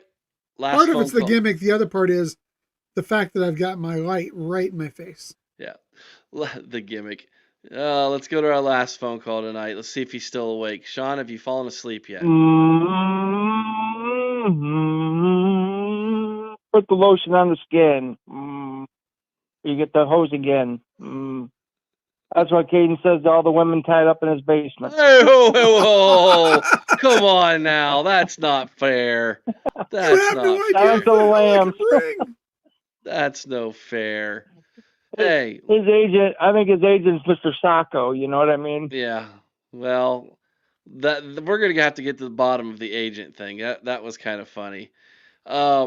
I will say this, man. If Ohio State wins by 50 or more, I will gladly bring him on to do a call-in show next week. It might be the craziest call-in show of all time, but it will be a lot of fun nonetheless. Hey, Sean, you're the perfect last caller to end on because we have not shown our picture of us with Vader. We're going to do that right now. So this past Saturday, it was our bye week, and Chris and I got together and we did something special for Buck Vader. Buck Vader is, I don't want this to be rude, but I don't know how else to explain this. He's the Stephen Hawking of Ohio State in recruiting football. Is that make sense to everybody? He's really, really intelligent, people. Like a Scary savant. Intelligent. He's a savant. And he chose to associate himself to us and what we do. And we gave him some responsibility to run the message boards over on Patreon. We thought he would be great at it. And he's not only been great at it, he's been phenomenal. Yeah, absolutely. And not only that, his blog that he puts out almost a blog every day. And it's fantastic reading. So we went to go meet him and we delivered a special jersey for him that was custom made. Ladies and gentlemen, this is Chris and I with Buck Vader giving him his own Ohio State Buck Vader jersey. And so there you have it. There he is. He's wearing his official members OHIO podcast t-shirt. There's Chris and I, and we're holding up his jersey that he got. And It was an awesome time. We spent about what, an hour with him, Chris? Maybe About an hour or so, and it was great. And man, you think he's popular here? Yeah. He runs that joint, man. He is a celebrity out there, and I'm telling you, amazing people that we met out there. Aside from Buck Vader, some other amazing people out there at the. What was the name of the place we visited, Eric? What's that? What was the name of the place we visited out there? The where he's at? Shepherd's Good Shepherd. The Good Shepherd. Man, amazing people out there. I can't say enough about them. They were very kind to us while we were out there, and it was so cool to meet Vader. He really provides so much to this channel. He does, Um, and to our community, and to Buckeye Nation as a whole. yes. Now, Sean, you know Vader as well. You've known him longer than we have. Would you like to speak about how special this guy is? I first I want to apologize because I was supposed to go with you guys. I couldn't go because my daughter had her championship game. No apologies needed, buddy. Volleyball. No So apologies needed. I wanted to go down there with you guys so bad, but I couldn't make it. Vader is a special dude. He's not only a great person, but he's a great friend. I mean, the guy's intelligent. He's a gentleman. I mean, you couldn't ask for a better person to be associated with your brand, honestly. I mean, the guy isn't doing a great job on that message board. He's doing an amazing job he's excelling at it. I think he's taken us to another level, honestly. Since he started, and when he gave me that idea and I brought that idea to you, and you guys collaborated on those videos you guys did together. Those were amazing, Eric. You guys were such an awesome team, and everybody loves those Vader videos, and his blog now is just taking off, and couldn't be happier for the guy. Yeah, and thank you for saying that, Sean. I've gotten to through Sean, by the way. So shout out to you again, Sean. I've got to speak with his mother a couple times, and she's a very lovely lady. She's very appreciative of how our community here at the OHL podcast has welcomed him in and accepted him, and given him a voice to speak with. And we don't look down at him. We don't make fun of him. And nor should we, because he's brilliant. And let me say this. I went there on a little bit of a mission. I wanted to find out who his sources were. And like any good person. And wow, did he drop a bombshell on us. And like any good person, he held his cards to his chest. I said, look, I know you can't tell me who, but how many do you have? He gave me the number. Yes. And then he smiled and told us who one of them was. And I went, oh, wow. And that will never be revealed. No, Chris and I will take that to our graves. But I'll say this. When he drops information, it's credible. Okay? So you all, we have the source working a for us. legitimate insider. That's all I'm going to say. Hey guys, I also want to say something too. Our show, the Buckeye Lounge, me and TG, we wouldn't be able to do what we do without Vader. I know he's not on camera with us, but he is just as important to that show as TG or I. I mean, he does all the research on our guests, comes up with show notes, gives us questions to ask, does all this research. We're well prepared every time we go into an interview. I mean, he gives us ideas. I mean, he's such an awesome dude. I mean, our show wouldn't be where it's at today and continue to grow and get better if it wasn't for him. So he's just as important as me and TG. Just me and TG, you get to see our faces on the screen. But I mean, Vader's just as important, and we wouldn't be able to do it without him. So He's the third member of our team for sure. And Mika chimed in and said Buckeye Ladies too. He's also producer of that show as well. So he's a hardworking man. Um, he gets around and in his chair, and he's got technology that assists him, and he uses that brilliant mind he's been blessed with to do a lot of great things for us here at the OHL podcast, and we're truly grateful and thankful for him. Thank you, Sean, for sharing that, buddy. All right, Oh, no problem. what's on your mind tonight, other than the fact that you're going to be laughing at me if Ohio State beats Penn State by more than 50 or more? I think the only way Penn State has a chance in this game is if they what they call muddying up the game, as if they control the clock, run the ball, and they do have two great running backs. They do have a good offensive line. If they can run the ball on us, control the clock, maybe throw a couple trick plays here and there and do something crazy, because this is their Super Bowl, guys. So they're going to throw every trick in the book that they can think of to try to win this game. And with this quarterback that they got, we don't really have much film on him. So I would suggest, they're going to be on their they need to be on their toes. But I just don't think, maybe if they might hang for a quarter, maybe two, if they get a couple breaks. But I just think we have too much for them, and we beat them, I would say, 35-0. Ooh, I'll write it down. 35-0. That's Sean's prediction. But if they control the clock and they muddy it up, it could be a low-scoring game, and you never know what can happen then. Yeah, it's one of those things where I'm like, they're still Penn State.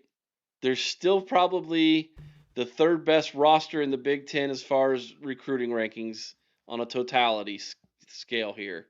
So we absolutely can't take them lightly, and I don't think we are going to take them lightly. I think we go in and we get a lead and we want to bury them. I do hope that is kind of the mindset that Ryan Day has here. Well, I mean, honestly, if you look all year long, they haven't overlooked anybody. They've come in and they handled their business. I mean, usually the last couple of years, when after a bye week we come out rusty or flat, and it kind of like oh, here, it takes them a quarter to get going again. And I just want to see them come out, get a big lead. That way they can't. I mean, if you go out there and you get on them right away, score a couple quick touchdowns on them, I think they fold like a cheap suit. Yeah. But if you let them hang around and you let them believe, because they do have talent. I mean, our quarterback's hurt, so I know Aller's gone. They still have those two great running backs and a great line, and they do have a good defense. So if you just don't let them hang around, don't give them a reason to believe, and don't let it come down to a rest call or anything like that. Just go out there and crush them right away, and let's just take care of business. That's it, man. 100%, buddy. That's what we do. Who you got on tomorrow night's show? We have Greg Fry and Bobby Olive coming on. Oh, man. Another two-banger for Ohio State guys. I love it when you guys have more than one on. That's a lot of fun. Greg's so much fun, too. You guys look back. There's these. They played LSU. I think it was Fry's senior year, maybe Bobby Olive's senior year, and they connected on the game-winning touchdown pass. If you guys go watch it, it's against LSU. I think it's 1988, I believe. But you will see a guy in a white shirt run out on the field and jump in the pile up in the end zone. It's a manager in a white shirt. That is Mr. Coconut.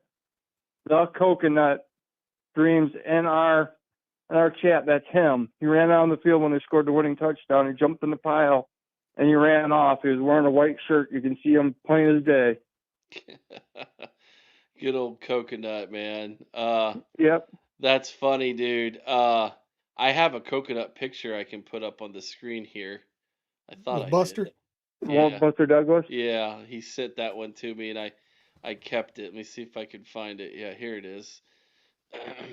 I'm loading it right now. Yeah, I was talking to him. I had that game on. I said, So we were in a white shirt. And I said, you ran out on the field when he scored that touchdown, didn't you? And jumped in the pile up. He's like, yeah, that's me. Well, I saw you. There's He's coconut. also got a cool. There's He's got a coconut cool on the picture right, he sent me screen, too right that I'll side have of to the send you. screen there. It's him next to Chris Spielman on picture day. Did he? Yeah, he's got a picture of him and Chris Spielman that he sent me. That's cool, man. So there's coconut with James Buster Douglas, right there. So we're really cool.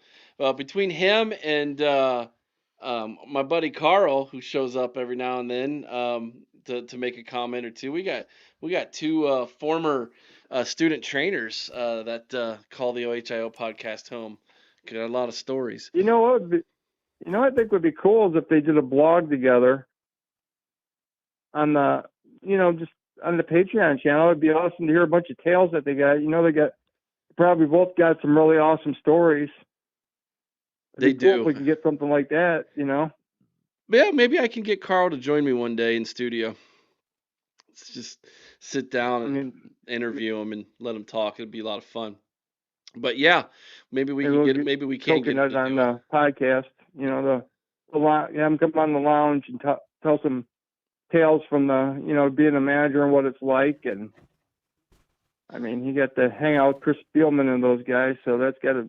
I know he's got some stories he can't tell. But. Right, I got the perfect name for that. Tales from the Trainer's Room. I think that would be awesome. That would. I mean, honestly. Go ahead. I mean, they have an insight that nobody else has, So yeah. I mean, it'd be really cool for them to tell some tales and be able to, either write or do a little podcast. I think it'd be cool. Definitely would be cool. And even if they didn't want to write it, if all they'd have to do is record it, and we could get it written up for them, and it'd be pretty neat. Sean, I think Chris is about ready to go to bed. He's been yawning for about the last 30 minutes. He's looking at me and he yawns, and then I'm like, oh man, I'm tired. It's been a long day. I appreciate you hanging around. I'm sorry you had to wait so long. We had a full bank. Oh, dude. Hey, tell Bart he's always welcome on the lounge. He does a freaking great job. I'm glad he's been coming on and hanging around. What a great dude he is, and we'll try to have him come on the podcast sometime. Yeah, I tell you what, the man. Lounge. I'll give you his information. I'll give you his email. You can email him, schedule him, so you guys can get him on the Buckeye Lounge. He's going to be doing some more things with us. We're just bringing him along, and he's a busy guy. He owns a business. He's a county engineer. He's a part of the business I used to be a part of. He wants to be a part of this. Like the man is incredibly busy. He doesn't sit still, and he's incredibly funny. That's what you can't help but laugh when you're around him. He's a great dude. Awesome. Well, me and TG would like to work with him.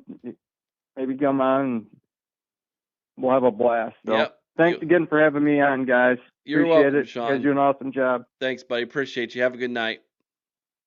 You too. OH. IO. Scum still sucks. All right, Chris. I think that's about all she wrote, buddy. You're muted. Yeah, I'll tell you, it's been a long day. All right, buddy. I feel you, man. I feel you. I got to get up. I wear the sunglasses so nobody can tell when I fall asleep at the mic. There's probably some truth to that. At times. I have to that was the call-in studio saying you're done. I have to go to the hospital and get some of my blood work done. It's for the quarter. Get the old sugar checked out. So that'll be what I do tomorrow morning. But other than that, I do have I'm very busy tomorrow. So I have a very important meeting tomorrow that I need to be a part of. And so I won't be able to do the press conference with Ryan Day tomorrow live. I can't miss this meeting. It's very, very important for the channel, hopefully, crossing our fingers. So hopefully that goes well tomorrow. And then I'm gonna go see Ryan tomorrow. Tomorrow afternoon, Chris, because I need to pick up our next library. Yeah. Yep, it's ready. So I'll be talking with you. We'll get that thing put in the ground somewhere in Marion and do a video, take pictures, everything. It's going to be great. All because of you all and your donations to Second and Seven, everybody. They appreciate that. We appreciate that.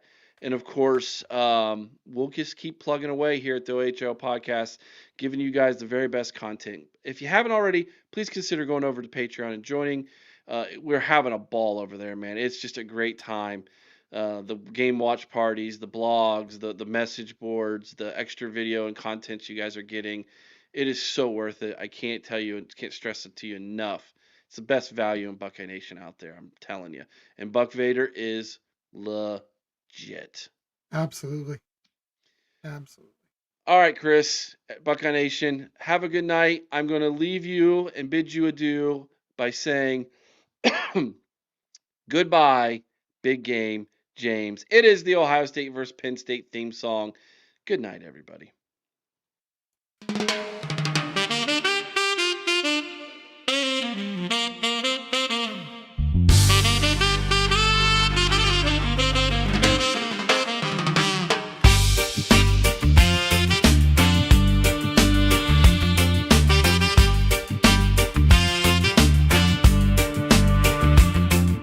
They once had a coach named Big Game James, but big games came and ended the same. Lost to the Bucks, lost to the Blue, and said next year's ours. Yeah, sure, that's new. Goodbye, Big Game James, pack your bags and go. You've cried through more fourth quarters than a daytime show. The Nittany Lions roared, but it's all just talk, 'cause they're headed to Columbus for a scarlet shock.